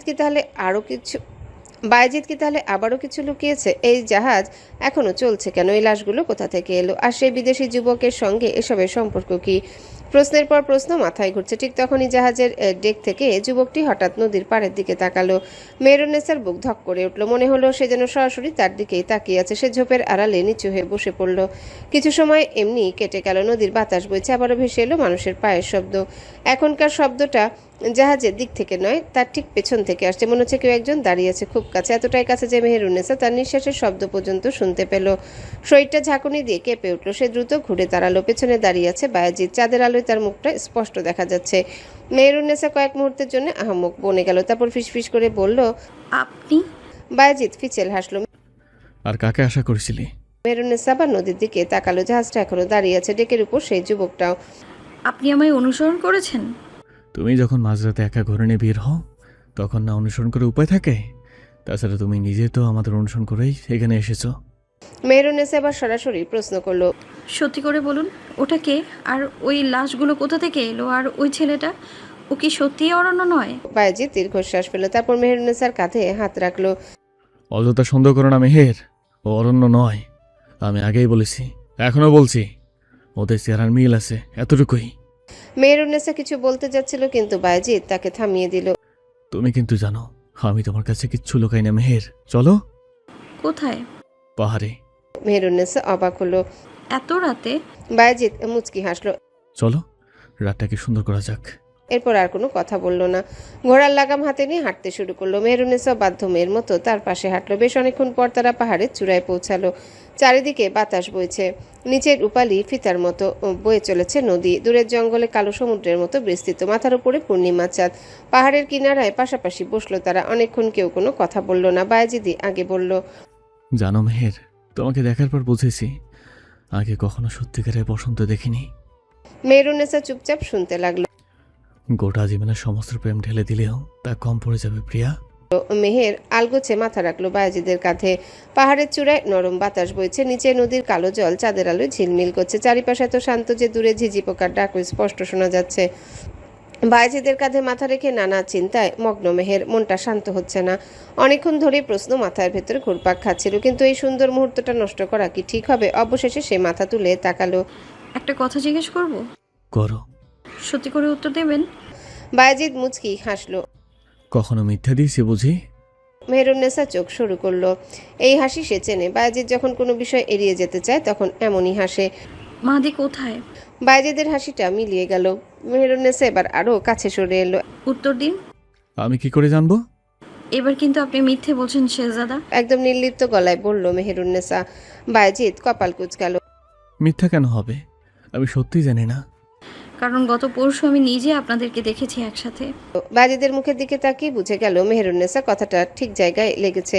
বায়েজিদ ঈষৎ ভ্রু বাঁকিয়ে বলল, কাদের? আপনাদের, আপনি আর মাহদি। বায়েজিদের চোখ বিস্ময়ে খেলে গেল। চোখ সরু করে বলল, কোথায়? জঙ্গলের ভেতর একটা তাঁবুর কাছে। এবার সত্যি বায়েজিদ কিছুটা অপ্রস্তুত হয়ে পড়ল। মেহেরুন্নেসা বিজয়ীর মতো বলল, এবার বলেন। বায়েজিদ মুখ ফিরিয়ে নদীর দিকে তাকালো। আজকাল তুমি একটু বেশি কিছু দেখছো। এত বেশি দেখা উচিত না মেহের। মেহেরুন্নেসা এবার দুই হাত গুটিয়ে বসলো। আজ না বলে কোথাও যেতে পারবেন না। বায়েজিদ সামান্য ধমকে ওঠে। মেহের! লাভ নেই শেহজাদা, আজ আর আপনি এড়িয়ে যেতে পারছেন না। আমার অগোচরে মাঝরাতে জঙ্গলের মধ্যে মাহদির সাথে নিশ্চয়ই এমনি এমনি দেখা করতে যাননি আপনি। আর সেই তাঁবু কে ফেলেছিল শেহজাদা? তার জেদের সঙ্গে বায়েজিদ বহু বছর ধরে পরিচিত। একবার কোনো বিষয়ে আটকে গেলে তাকে সরানো প্রায় অসম্ভব। কিছুক্ষণ নীরব থাকার পর বায়েজিদ দীর্ঘশ্বাস ফেলল। হ্যাঁ, দেখা হয়েছিল। মেহেরুন্নেসার চোখ চকচক করে উঠল। আমি জানতাম। তারপর থেকে বলেন। অত খুশি আর কিছুই নেই। তারপর? তারপর আর কি, কথা হয়েছে। তোমার আমার মেয়ে ছেলে নাকি যে অন্য কিছু করব? মেহের ঠোঁট টিপে হাসলো। আচ্ছা, তা কি কথা হলো? সব কথা তোমাকে বলা যাবে নাকি? পুরুষদের কত জরুরি আলাপ থাকে, তুমি জানো না? মেহেরুন্নেসা অসন্তুষ্ট মুখে তাকিয়ে রইল। আপনারা দুজন কি বুদ্ধি করেছেন? সত্যি করে বলুন। বায়েজিদ হালকা হেসে মাথা নাড়ল। তোমার ধারণা দেখছি আমাদের চেয়েও ভয়ঙ্কর। তাহলে বলুন না। মেহের, আমি সত্যিই জানি না মাহাদি এখন কোথায়। মেহেরুন্নেসা ভ্রু কুচকালো। বায়েজিদ পিছনে হাতে ভর করে হেলান দিয়ে বলল, সেদিন দেখা হয়েছিল, তারপর সে চলে গেছে। কোথায়? বায়েজিদ বিরক্ত হয়ে বলল, বলিনি? জানি না আমি, আর আমি জিজ্ঞেসও করিনি। মেহের তীক্ষ্ণ দৃষ্টিতে তাকিয়ে সাহসী কথাখানা বলেই ফেলল। সে বেঁচে আছে? বায়েজিদ সরাসরি তার চোখের দিকে তাকালো। চাঁদের আলোয় তার চোখ দুটো অদ্ভুত দীপ্তি ছড়াচ্ছে। তুমি খুব বেশি প্রশ্ন করো। চলো, মেয়েরা একা আছে। মেহেরুন্নেসার হাত ধরে নেমে যায় পাহাড়ের গা বেয়ে। হাত দিয়ে ইশারা করে কাউকে চলে যেতে। জাহাজের শিঙ্গার শব্দ পাওয়া যায়। বায়েজিদ এক কুটিল হাসি দিয়ে মেহেরুন্নেসাকে জড়িয়ে ধরে। পাহাড়ের গা বেয়ে নিচে নামছে মেহেরুন্নেসার বায়েজিদ। রাত অনেক গভীর। পাহাড়ের চূড়া পেরিয়ে তারা যখন ঢালু পথ ধরে নামছে, চারিপাশে কেবল বাতাসের শব্দ। দূরে নদীর জল চাঁদের আলোয় রূপপালি হয়ে ঝিকমিক করছে। মাঝে মাঝে রাত জাগা পাখির ডাক ভেসে আসছে জঙ্গল থেকে। মেহেরুন্নেসার মনটা এখনো অশান্ত। সব রহস্যের জটলা মিলিয়ে তার মাথার ভেতর প্রশ্নের ঝড় বইছে। হঠাৎ তার চোখ গেল নদীর দিকে। দূরে নদীর মাঝখানে একটা আগুনের ফুলকি। মেহেরুন্নেসা প্রথমে বুঝতে পারল না, কিন্তু পর মুহূর্তে সেই ফুলকি বিশাল অগ্নিশিখায় পরিণত হলো। শাহজাদা! বিস্ময়ে চিৎকার করে উঠল সে। বায়েজিদ থামলো, নদীর দিকে তাকালো। নদীর মাঝখানে দাঁড়িয়ে থাকা সেই জাহাজ, যেটাকে তারা একটু আগেও দেখে এসেছে। সেই জাহাজে এখন আগুন জ্বলছে, দাউ দাউ করে জ্বলছে। কাঠের মাছ তুলে আগুন লেগেছে। পালগুলোতে জ্বলতে জ্বলতে ছাই হয়ে যাচ্ছে। কালো ধোঁয়া আকাশের দিকে উঠছে। মেহেরুন্নেসার বুক ধক করে উঠল। আল্লাহ, এই জাহাজে আগুন! সে কয়েক পা সামনে এগিয়ে গেল। শাহজাদা, ওখানে অনেক লোকজন ছিল, লাশও ছিল। এটা কি করে হলো? পাশে দাঁড়িয়ে থাকা বায়েজিদের ঠোঁটের কোণে হাসি ফুটে উঠল। মেহেরুন্নেসা অবিশ্বাস নিয়ে তার দিকে তাকালো। এই সময় এভাবে কেউ হাসতে পারে, যেন কোনো মজার জিনিস দেখছে। শাহজাদা! তার গলা কেঁপে উঠল। আপনি হাসছেন কেন? বায়েজিদ কিছুক্ষণ জ্বলন্ত জাহাজটার দিকে তাকিয়ে রইল। তার চোখে আগুনের লাল আভা প্রতিফলিত হচ্ছিল। সে উচ্ছ্বাসিত কণ্ঠে বলল, আজ আর একটা শয়তানের অবসান হলো। মেহেরুন্নেসা কিছুই বুঝল না। কি বলছেন আপনি? দেখুন, আর ভ্রমিত করবেন না। আমি কিন্তু আর নিতে পারছি না, এসব বলে দিলাম। বায়েজিদ গভীর একটা নিঃশ্বাস ফেলল। কি জানতে চায় আমার বেগম? বলুক। মেহেরুন্নেসা ছটফট করে বলল, ওই লোকগুলো কার? আর মৃতদেহগুলোই বা কার? তারা এগুলো নিয়ে কোথায় যাচ্ছে? আর আগুনই বা লাগলো কি করে? বায়েজিদ মেহেরুন্নেসার বাহু আগলে হাঁটতে হাঁটতে বলল, ওই লোকগুলো আমার পোশাকের সুবিধাবাদী, আর মমতা দেহগুলো নাসিরাবাদের জমিদার পরিবারের, মানে অঙ্কুরের বাড়ির লোক। মেহেরুন্নেসা এক ঝটকায় সরিয়ে দেয় বায়েজিদের হাত। মস্করা হচ্ছে? তারা বহু বছর আগে মারা গেছে। সেই লাশ এখনো থাকা অসম্ভব। আমি স্পষ্টত দেখেছি তার সব তরতাজা মৃতদেহ। মারা যায়নি, তারা আমার জিম্মায় ছিল। মুহূর্তের জন্য মেহেরুন্নেসার মনে হলো সে ভুল শুনেছে। নিজের কানকে বিশ্বাস হচ্ছে না। কি বলেন? বললাম তারা আমার কাছে জিম্মায় ছিল। বায়েজিদের কণ্ঠে কোনো আবেগ নেই। মেহেরুন্নেসা স্তব্ধ। আপনি তাদের বন্দি করে রেখেছিলেন? হ্যাঁ। কেন? তো বায়েজিদ জ্বলন্ত জাহাজের দিকে তাকালো। আজ তাদের প্রয়োজন শেষ, তাই বিদায় করে দিলাম। নদীর মাঝখানে মাস্তুল ভেঙে পড়ে বড় একটা শব্দ হলো। আগুন আরো ছড়িয়ে গেল। মেহেরুন্নেসার গা শিউরে উঠল। তাদের হত্যা করা হয়েছে? অনেকক্ষণ চুপ করে থেকে বায়েজিদ বলল, কিছু পাপের বিচার আদালতে হয় না মেহের, ইতিহাসের অন্ধকারেই তার শেষ হয়। মেহেরুন্নেসার মুখ শুকিয়ে গেল। এত বছর ধরে যে মানুষটাকে সে চেনে তার একটা অংশকেও হয়তো কখনোই চেনেনি। তার কাছে বায়েজিদ ছিল একজন ভালো স্বামী, একজন স্নেহশীল পিতা, একজন সাহসী শাসক। কিন্তু এই মানুষটার আরেকটা রূপও আছে, ভয়ঙ্কর নির্মম রূপ। এত বছর ধরে এই ঘটনাগুলো সে গোপন রেখেছে। শেহজাদা, মেহেরুন্নেসার গলা কাঁপছিল। আপনাকে আজ আমার ভীষণ অচেনা লাগছে। বায়েজিদ এগিয়ে এসে মেহেরুন্নেসার মাথায় হাত রাখলো। আমি অচেনা নেই মেহের, তুমি শুধু আমার এমন একটা রূপ দেখলে যা দেখানোর প্রয়োজন আগে কখনো হয়নি। এছাড়া আমি তোমার সেই নিষ্ঠুরবান শাহজাদা। মেহেরুন্নেসা কিছু বলল না, নদীর দিকে তাকিয়ে রইল। জাহাজটা ধীরে ধীরে আগুনে গ্রাস হয়ে যাচ্ছে। আগুনের লেলিহান শিখা রাতের আকাশকে লাল করে তুলছে। কিছুক্ষণ আগে জাহাজের আগুন দেখে তার আতঙ্ক বেড়ে গিয়েছিল। এখন সেই দৃশ্যের চেয়েও বেশি তাকে নাড়িয়ে দিচ্ছে পাশে হাঁটতে থাকা মানুষটা। দুজনে আবার পাহাড়ের ঢাল বেয়ে নামতে শুরু করলো। নিচে নামার পথটা একটু সমস্যা করে। বায়েজিদ সাবধানে ধরে নামাচ্ছে মেহেরুন্নেসাকে, কিন্তু মেহেরুন্নেসার কৌতূহল কাটছে না কিছুতেই। শেহজাদা, এত সব কিভাবে করলেন? বায়েজিদ হেসে ফেলল। কোনটা? এই অঙ্কুরের পরিবার এত বছর ধরে বন্দি রাখলেন, কেউ কিছু জানলোও না, সন্দেহ করলো না? বায়েজিদ মেহেরকে ধরে হাঁটছে, তারপর বলতে শুরু করলো।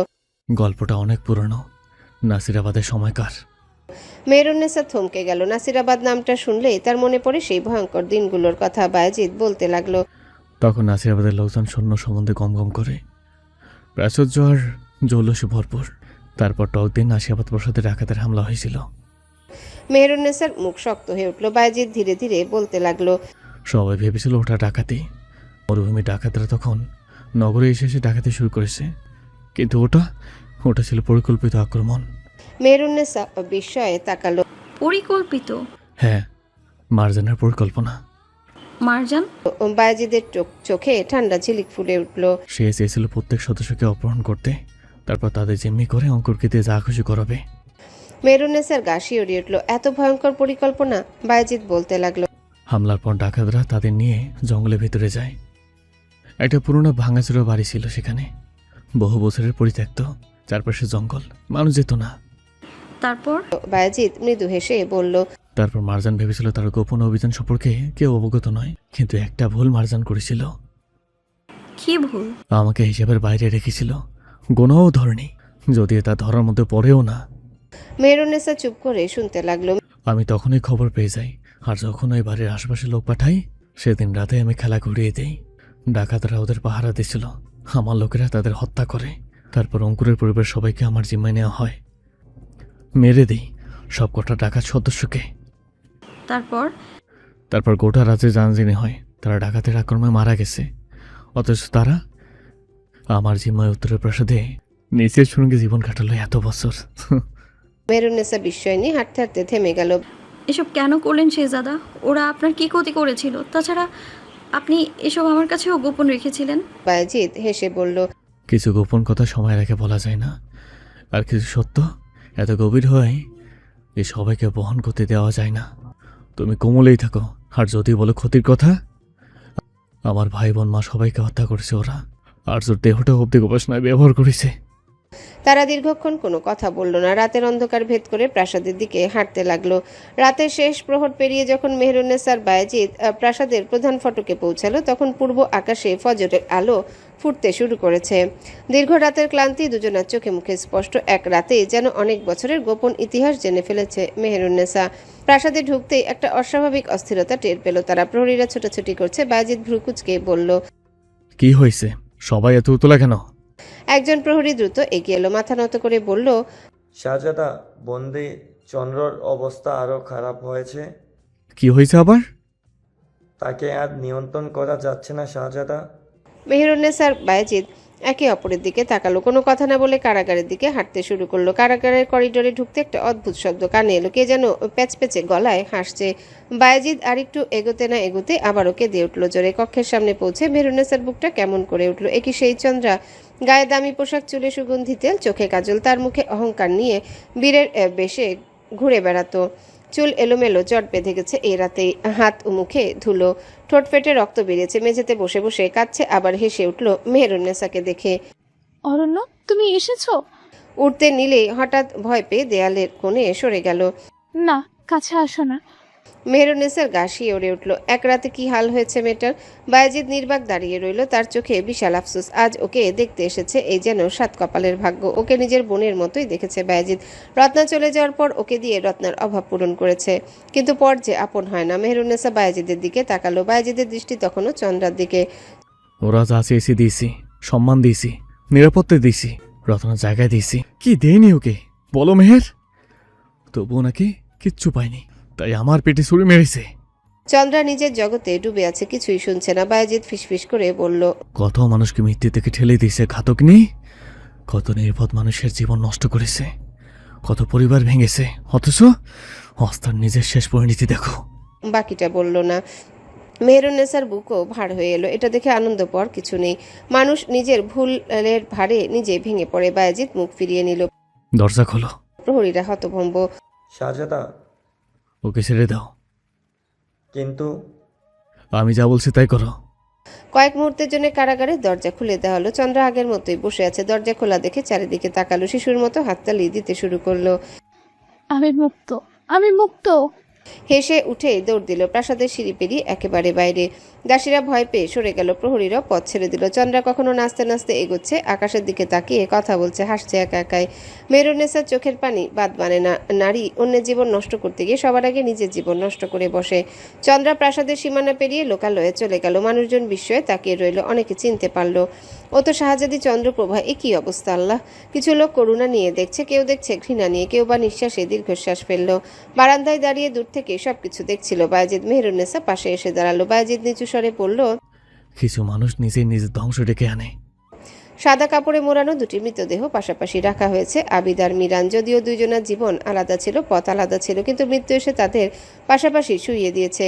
মেহেরুন্নেসা নিজেকে সামলাতে পারল না, ধপ করে লাশ দুটার সামনে বসে পড়ল। চোখ বেয়ে অঝরে পানি পড়ছে। আবিদকে সে বহু বছর ধরে চিনত। শাহবাদের প্রতি তার আনুগত্য নিয়ে কোনোদিনও প্রশ্ন ওঠেনি।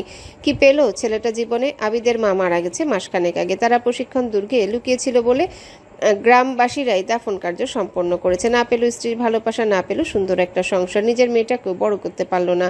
চন্দ্রার উপর বড্ড ঘেনা হয় মেহেরুন্নেসার। মিরানের দিকে তাকাতে বুকের ভেতরটা মোচড় দিয়ে উঠল। মেয়েটা যেন জন্মই নিয়েছিল যুদ্ধ করার জন্য। কখনো নিজের কথা ভাবেনি, কখনো নিজের সুখ খুঁজেনি। যেখানে বিপদ সেখানেই আগে ছুটে গেছে, যেখানে যুদ্ধ সেখানেই তরবারি হাতে দাঁড়িয়েছে। রাজ্যের জন্যে, মানুষের জন্যে, শাহবাদের জন্য। কতবার মৃত্যুর মুখ থেকে ফিরে এসেছে সে, কিন্তু এবার আর ফিরে এলো না। মেহেরুন্নেসা ফুপিয়ে উঠল। পাশেই দাঁড়িয়ে ছিল সাহারা। তার সবুজাব চোখ দুটো স্থির হয়ে আছে মিরানের মুখের দিকে। ছোট্ট হাতটা নিজের গলার কাছে উঠে গেল। সেখানে ঝুলছে নীল রঙের সেই লকেট। আম্মা বলেছে এটা মিরানি দিয়েছিল তার ছোটবেলায়। সাহারা লকেটটা মুঠো করে ধরল। অবশেষে জানাজার প্রস্তুতি শুরু হলো। সাদা কাপড়ে মোড়ানো দুইটা দেহ কাঁধে তুলে নিল সৈন্যরা। শোকযাত্রা বের হলো প্রাসাদ থেকে। সামনে ইমাম, পেছনে বায়েজিদ, তারপর সারি সারি সৈন্য। অল্প সময় তারা পৌঁছালো শাহবাদের জমিদারের কবরস্থানে। পুরনো বিশাল বটগাছের ছায়া পড়ে আছে কবরগুলোর উপর। সেখানে আগে থেকে দুটি নতুন কবর প্রস্তুত করা হয়েছে, একটা আবিদের জন্য আর একটা মিরানের জন্য। দাফনের কাজ সম্পন্ন হলো। মাটি পড়তে লাগলো, এক মুঠো দুই মুঠো। অবশেষে কবর দুটো সম্পূর্ণ ঢেকে গেল। সব শেষ। শাহবাদের কবরস্থানে মাটির নিচে চিরনিদ্রায় শায়িত হলো দুই বিশ্বস্ত প্রাণ, একজন কর্তব্যপরায়ণ কর্মচারী, আরেকজন লড়াকু বীর। এত কিছুর মধ্যেও সুনেহারার দেখা মিলল না। একটা উঁচু কালো পাথর নদীর অনেকটা ভেতর পর্যন্ত বেরিয়ে গেছে। পাথরটার মাথা সরু, নিচে ভয়ঙ্কর গভীর জল। প্রচণ্ড স্রোতে এসে বারবার আঘাত করছে পাথরের গায়ে। প্রতিটা আঘাতে সাদা ফেনা ছিটকে উঠছে অনেক উপরে। মনে হচ্ছে যেন নদীটা ক্রুদ্ধ, কাউকে নিজের বুকে টেনে নিতে চাইছে। পাথরের একেবারে শেষ মাথায় দাঁড়িয়ে আছে সুনেহারা। দূর থেকে দেখলে মনে হবে অসীম জলরাশির সামনে দাঁড়িয়ে থাকা একা এক সৈনিক। চারিপাশে শুধু পানি আর পানি। অন্ধকার পানিতে ঘূর্ণিয়ে উঠছে। দূরে কালো পাহাড়ের রেখা, মাথার উপর ভারী মেঘ। বাতাস এত জোরে বইছে যে তার সোনালি চুলগুলো উন্মত্তের মতো উঠছে চারিদিকে। নীল ওড়নাটা বারবার পেছনে উড়ে যাচ্ছে। পোশাকের প্রান্ত বাতাসে উঠছে, কিন্তু সুনেহারা নড়ছে না, যেন সে নিজেও পাথর হয়ে গেছে। চোখ স্থির হয়ে আছে নদীর বুকে। তবুও সে বেইমান চোখ নদী দেখছে না। সে খুঁজছে একজন মানুষকে। সুনেহারার বুকের ভেতরটা হাহাকার করে ওঠে। মানুষটা আদৌ বেঁচে আছে তো? চোখের কোণ ভিজে উঠল। হঠাৎ মনে হলো ঝাঁপ দিয়ে দিক এই পাথরের মাথা থেকে। এক লাফ দিবে নিচের উত্তাল নদীতে, সব শেষ হয়ে যাক। এই অপেক্ষায় কষ্ট, এই অনিশ্চয়তা। কিন্তু পরক্ষণে তিক্ত একটা হাসি ফুটলো তার ঠোঁটে। সে তো সাঁতার জানে, ভালো করেই জানে, নদীতে ঝাঁপ দিলেও মরবে না। 2-4 বার ঢেউয়ের সঙ্গে যুদ্ধ করবে, তারপর আবার কোনো পাড়ে উঠে আসবে। মৃত্যুও যেন তাকে গ্রহণ করতে রাজি নয়। সুনায়রা ধীরে ধীরে পাথরের উপর বসে পড়ল, হাঁটু জড়িয়ে মাথা রাখলো। বাতাসে তার চুল বারবার মুখে এসে পড়ছে, সে সরানোর চেষ্টাও করলো না। চোখ বন্ধ করতে ভেসে উঠল মাহাদির মুখ। বুকের ভেতরটা মোচড় দিয়ে উঠল। আপনি কোথায় কোথায় মাহাদি? নদীর গর্জনের ভেতরের কথাটা কেউ শুনলো না। এখন মনে হয় নরম মনের হলেই ভালো হতো, আবেগ দেখানো যেত, মন ভরে কান্না করানো যেত। সে নিজেকে সামলাতে পারবে না ভেবে মাহাদিও ছেড়ে যেত না। আবিদার মিরানের মৃত্যুর 2 দিন হয়ে গেছে। রাজ্য এখন সম্পূর্ণ শান্ত, প্রজাদের ভয়ভীতি অনেকটাই কমেছে।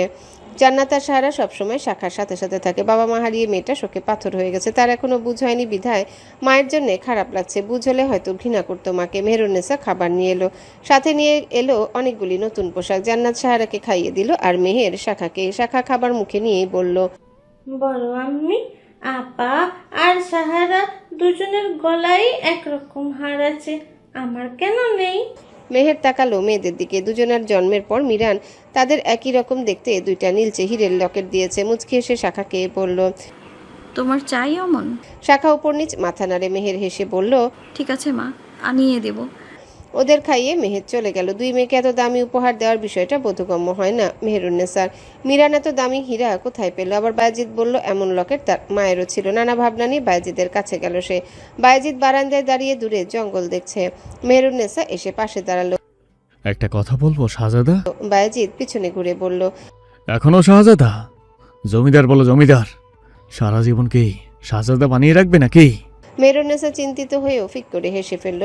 আচ্ছা ঠিক আছে, জমিদার মশাই আপনাকে একটা কথা বলার ছিল। বলুন বেগম। মেয়েদের গলার লকেটগুলো যে মিরান দিল, মনে আছে আপনার? অবশ্যই আছে, অতটা পুরো হয়ে যায়নি যে মনে থাকবে না। আমি রসিকতা করছি না মোটেও। আচ্ছা, মিরান এগুলো কোথায় পেল? না মানে অত দামি নীল হীরা তো সহজে পাওয়ার কথা নয়। তারপর আপনি বলেন সেগুলো আপনার মায়ের কাছেও ছিল। আমার মাথায় কিছুই ধরছে না কিন্তু। বায়েজিদ মেহেরকে নিজের সাথে মিশিয়ে নিল, কপালের ঘামটুকু মুছে দিয়ে বলল, ওগুলো আমার মায়েরই, আমার 2 মা এখন পেয়েছে। মেহেরুন্নেসা অবাক হয় ভীষণ। মানে?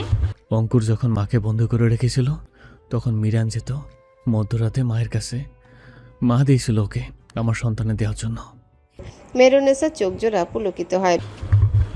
মিরান এত নির্লোভ ছিল, অথচ ওর জীবন কাটলো কারাগারে। ও চাইলেই এগুলো বহু মূল্যে বিক্রি করতে পারতো, রাজ্য ছেড়ে চলে গিয়ে দূরে ঘরবাড়ি জমি জমা করতে পারতো। বায়েজিদ ফিচেল হাসল। ওকে আটকে রাখার সাধ্য কারো ছিল না মেহের। অঙ্কের মতো লোককেও ফাঁকি দিয়ে উত্তরের প্রসাদ থেকে এটা সরিয়েছে, বন্ধুদের সাথে দেখা করেছে। এত নিরাপত্তা থাকা সত্ত্বেও বারবার কারাগার থেকে বেরিয়ে গেছে, দেখুনি? আবার ফিরে এসেছে।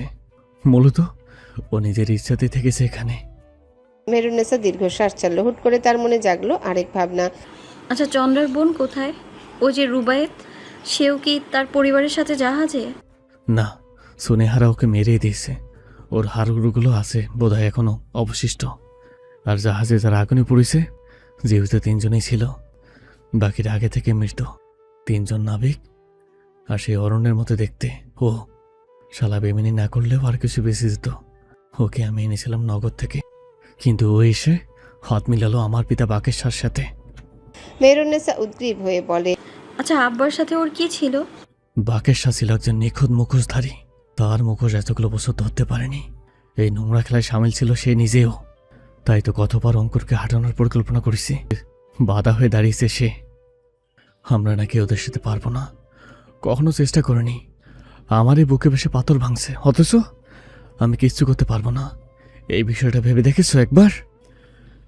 এক রাজা নিজের রাজ্যে ছেড়ে পাশের রাজ্যে গেলেই সে দুর্বল, আর আমার রাজ্যে বিজ্ঞানের ভুল প্রয়োগ করে মানব সমাজকে ধ্বংসের পায়তারা করে, অথচ আমি নাকি রুখতে পারবো না। এত বছর পরে এসে না বুঝলাম আসলে শস্যের মধ্যে ভূত ছিল। আব্বা যদি এমনই হতো তাহলে আমাকে সাম্রাজ্ঞী কেন বানিয়েছিল? ওই যে বললাম না, অরণ্যের মতো দেখতে। ও হাত মিলিয়েছিল আব্বার সাথে। ও আব্বার কুকৃতি নথি জোগাড় করে অঙ্কুরের সাথে যে চুক্তি হয়েছিল তাও নথি জোগাড় করে সেগুলো আমিরাবাদের সম্রাটকে দেখানোর হুমকি দিয়ে আব্বার থেকে বাগানবাড়ি দাবি করে। কিন্তু সেই পরিত্যক্ত বাগানবাড়ি অঙ্কুরের জিম্মায় ঔষধ তৈরির সকল উপাদান রাখার গুদামঘর হিসেবে ব্যবহৃত হতো। এটাও তোর উপায় নেই। সেই সময় তোমাকে ক্ষমতায় বসার চক্রান্ত করে। কারণ ওখানে রাজ্যের শাসনকর্তা কর্তৃক চুক্তি, রাজ্যে সিলমোহর দেওয়া। আমিরাবাদ থেকে আক্রমণ নিলে উনি নির্দ্বিধায় তোমার ঘাড়ে চাপিয়ে দিতে পারত। এটাই ছিল মূল কারণ। পরিস্থিতি বুঝে আমি সেই ছদ্মবেশের কাছ থেকে নথিপত্র নিজের কবজায় নিয়ে নিই। যখন শুনে বিপদের আশঙ্কা শেষ, তখন ক্ষমতা হস্তান্তর করে নেয়। মেহরুন্নেসা গা গুলিয়ে উঠে এক একজনের ন্যায়ের মুখোশের আড়ালে থাকা নোংরা চেহারার বর্ণনা শুনে বায়েজিদ আগলে নেয় বুকে। চিন্তা করো না দেওয়ানি আমার, সেসব অতীত। আমার রক্ত ঝরিয়ে প্রিয়জনদের হারিয়ে এই অতীত জয় করেছি। এ সকল ষড়যন্ত্রের নোংরা ছোঁয়া আমাদের গা থেকে ধুয়ে মুছে যাক। বাকি জীবনটুকু সন্তানদের নিয়ে ভালোভাবে কাটাবো। বাগান বাড়িটার পিছনের অংশে খুব একটা কেউ আসে না। সামনের দিকটায় ফুলের বাগান, ফলের গাছ, পাথরের পথ, সবকিছু এখনো যত্নে রাখা হয়, কিন্তু পেছনের অংশটা যেন সময়ের কাছে হার মেনে বসে আছে। পুরনো কৃষ্ণচূড়া, গাছ ভাঙা, পাথরের বেদি, লতাপাতায় ঢেকে যাওয়া দেওয়াল, তার ঠিক ওপারে ঘন জঙ্গল। সুনেহারা সেই ভাঙা পাথরের বেদির উপর চুপচাপ বসে আছে। সন্ধ্যা নেমে এসেছে। কৃষ্ণচূড়ার ডালপালা দুলছে বাতাসে, মাঝে মাঝে শুকনো ফুল ঝরে পড়ছে তার পাশে। এখানেই প্রথম দেখা হয়েছিল তাদের। এত বছর পরও জায়গাটা একটুও বদলায়নি, শুধু বদলে গেছে মানুষগুলো। সুনেহারা চোখ বন্ধ করলো। মুহূর্তের মধ্যে বহু বছরের পুরনো সেই দিনটা জীবন্ত হয়ে উঠল তার সামনে। সেদিন ছিল কাকডাকা শীতের ভোর। উত্তরের জঙ্গল থেকে ফিরল সুনেহারা। মুখ ওড়নায় ঢাকা ছিল, চোখ ছাড়া কিছুই দেখা যাচ্ছিল না। হঠাৎ ঝোপের আড়াল থেকে একটা ছায়ামূর্তি বেরিয়ে এক মুহূর্ত দেরি না করে তালোয়ার বের করে সরাসরি আক্রমণ করলো সুনেহারার উপর। কে ওখানে?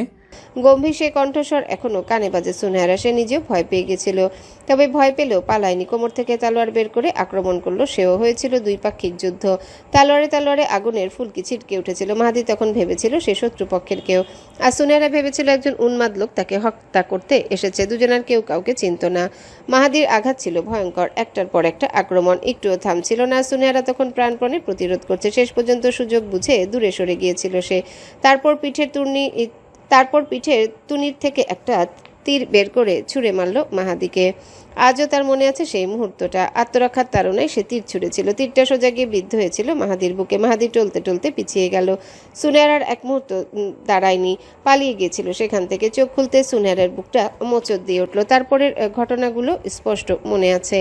কয়েকদিন পর জানতে পারে যাকে সে আহত করেছে সে কোনো শত্রু নয়, শাহবাদের সেনাপ্রধান মাহাদি, যুদ্ধক্ষেত্রে ভয়ঙ্কর যোদ্ধা, শাহবাদের সবচেয়ে দক্ষ সেনানায়ক। তীরের আঘাতে মানুষটাকে প্রায় 1 মাস শয্যাশায়ী থাকতে হয়েছিল।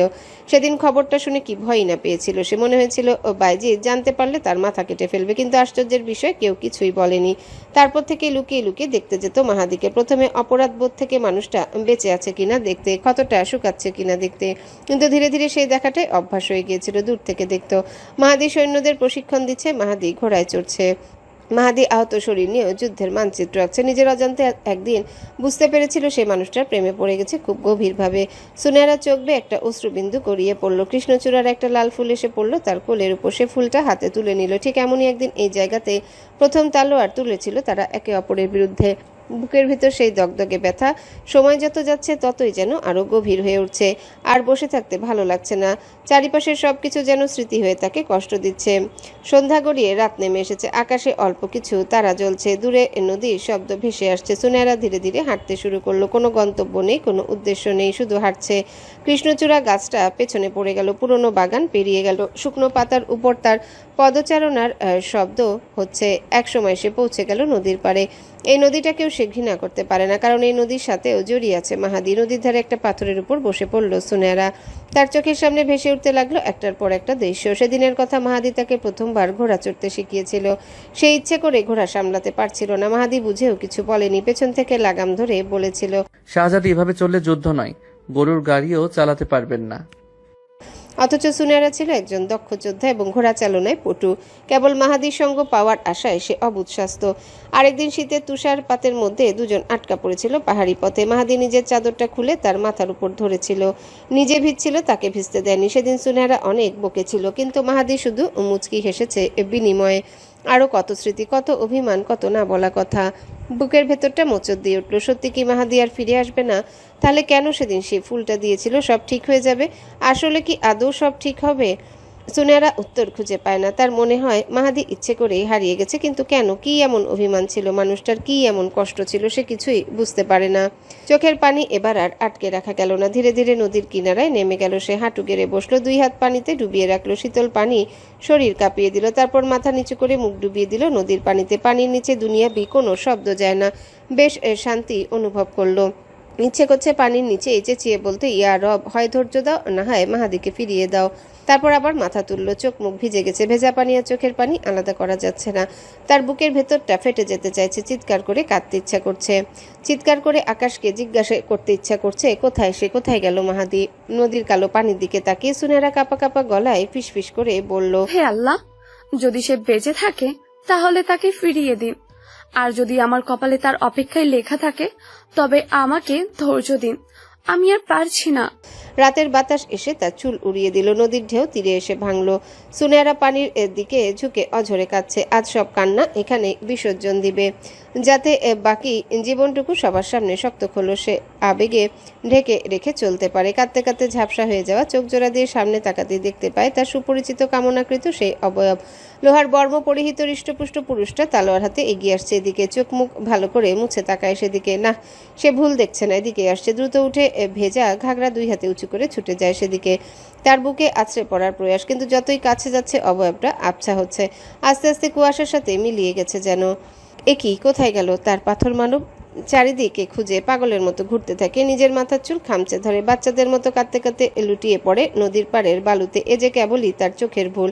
আসেনি মাহাদি, সে তো আর ফিরবে না। ভালোবাসার বায়না করে নিজেই ভাসিয়ে দিয়ে গেল। কথা ছিল সে নদীর পাড়ে অপেক্ষা করবে, মাহাদি বুনো গোলাপ নিয়ে নৌকায় চড়ে আসবে। সে স্বপ্ন কি কেবলই এই স্বপ্নই রয়ে গেল? মাহাদির সাথে কাটানো মুহূর্তগুলো কি আজ কেবলই স্মৃতি? সুনেরা পানির দিকে মাথা দিয়ে টান টান হয়ে শুয়ে পড়লো। ঢেউ এসে তার মাথা ভিজিয়ে দিয়ে যাচ্ছে। কি রকম পাগলামিয়ে গলা ছেড়ে গেয়ে উঠল। রাজ্যের শেষ দিকে ফুলতলি গ্রাম, ছোটখাটো একটা হাট বসে। চন্দ্রা ছেঁড়া পোশাকে এলোমেলো জরাজীর্ণ ময়লা চুলে সেখানে হাঁটছে আনমনে। মাথা চুলকাচ্ছে আর এদিক ওদিক দেখছে। এক পায়ে একটা পুরনো চটি, অন্য পায়ে নেই। হাঁটতে হাঁটতে এর ওর কাছে হাত পেতে পেতে খাবার চায়। সবাই ফিরিয়ে দেয় তাকে। কিছু লোক চিনতে পেরে করুণা করে। ইতিমধ্যে রাজ্যে ছড়িয়ে পড়েছে চন্দ্রার বিষয়টা, তাই সে সবার কাছে ঘৃণা এবং করুণার পাত্রী। এর ওর কাছে হাত পেতেও কিচ্ছু পায় না। ক্ষুধায় কাঁদতে থাকে। মানুষ শুধু তামাশা দেখে, কেউ তাকে এক মুঠো খাবার দেয় না। পাপ যে বাপকেও ছাড়ে না, তার জলজন্ত উদাহরণ হয়ে চন্দ্রা ঘুরতে থাকে শাহাবাদে। ঘুরতে ঘুরতে একদিন যায় আবিদের বাড়িতে। কেমন জানি বিকৃত মস্তিষ্ক খানাও কিছুর ইঙ্গিত দেয়। পুরনো বাড়িটার যত্ন করা হয় না বহুদিন। রঙ্গন ফুল গাছটা ফুল পাতায় ভরে গেছে। আবিদ থাকলে ছেটে ছুটে রাখতো। কোচ ভর্তি করে ফুল ছিল। চন্দ্রা মাচাল চার উপর বসে বসে সেগুলো ছিটাতে লাগলো। আশেপাশে মানুষ দেখছে তার পাগলামি। ভয়ে কেউ কাছে যায় না, যদি কামড়ে দেয় তাড়া করে। ফুলটুল ছুঁড়ে ফেলে ফের পাগড়ি হাঁটতে লাগলো অজানা গন্তব্যে। চলে আসে জমিদারদের পারিবারিক কবরস্থানে। প্রহরী বাধা দেয় না তাকে, বাইজিদি অনুমতি দিয়েছে। আবিদের কবরের ওপর টান টান হয়ে শুয়ে থাকে। হাসে, আবার মনে চাইলে জোরে জোরে কান্না করে। খানিকক্ষণ পর আবারও ফিরে যায়। এইভাবে চলছে তার যাযাবর জীবন। সকালে নাস্তা শেষ হয়েছে, এক্ষুনি গৃহশিক্ষক এসে যাবে মেয়েদের পড়াতে। মেয়েদের তৈরি করে পাঠাগারে পাঠিয়ে দিয়ে নিজের কক্ষে আসলো মেহেরুন্নেসা। গোসল সেরে বেরোতে দেখলো পালঙ্কের উপর লাল টুকটুকে একখানা ঘাগড়া রাখা। সূক্ষ্ম পুঁতিতে চিকচিক করছে। পাশেই রাখা একখানা চিঠি। তুই বড়ই পাশানি পীড়িত মা, প্রেমিকার মন বোঝো না। তোমাকে আত্মহত্যার ভয় দেখালাম, তুমি আমায় না আটকিয়ে নিজের হৃদয়ে ফাঁসির মঞ্চ সাজালে। ভুলে গেছো কি আজ আমাদের নবম বিবাহ বার্ষিকী? এভাবেই বছরের পর বছর আসুক এই দিন। গোটা বছর যে সঙ্গ দিয়েছি তা আজকের দিনে অন্তত মনে পড়বে কি বলো? আমার বাপ আজরের অর্ধাঙ্গিনী, তোমার তোরে সব সমর্পণ করে দিলাম। চিঠিখানা অপ্রিয় হলো মারাত্মক সুদ, অথচ আমাকে দিয়েছো 3টি পাখির বাচ্চা, আর গুছিয়ে নিয়েছো আমিটাকে। তুমি অস্ত্রের ন্যায় ধারালো এক ফালি চাঁদ, পূর্ণ বিদ্রোহের রক্তঞ্জয় তুমি, তুমি নূরে শাহবাদ। ফিক করে হেসে উঠল মেহেরুন্নেসা। লোকটা আসলেই পাগল, তার কি আর এসব পড়ার বয়স আছে? তখনই চোখ পড়ল আয়নায়। বায়েজিদ এক দৃষ্টিতে তাকিয়েছে তার দিকে। মেহেরুন্নেসা লজ্জায় পড়ে গেল। বায়েজিদ এগিয়ে আসে। বেগম, এত লজ্জা পাচ্ছ কেন? চোখ না আমি রাখলে বুঝি তাকে ভালো দেখায়? তার তেজি নয়ন জোড়া যে জমিদারকে বড্ড টানে, তা সে জানে না? কিসের ভয় তার চোখ নত? মেহেরুন্নেসা বায়েজিদের চোখে চোখ রাখে। আমি মোটেও আপনার ভয়ে চোখ নামাইনি। ভয় পাও না আমায়? মেহেরুন্নেসা বায়েজিদের গা ঘেঁষে পাঞ্জাবির বোতাম আটকে দিতে দিতে বলল, ভালোবাসা দিয়ে পায়ের কাছে বসিয়ে রাখতে পারবেন, ভয় দেখিয়ে চোখও নামাতে পারবেন না। যথা আজ্ঞা সম্রাঙ্গিনী। দুজনই হেসে উঠল সমস্যারে। যে কেউ দেখলে হয়তো এখন বলতো তাদের সুখে কারো নজর না লাগুক।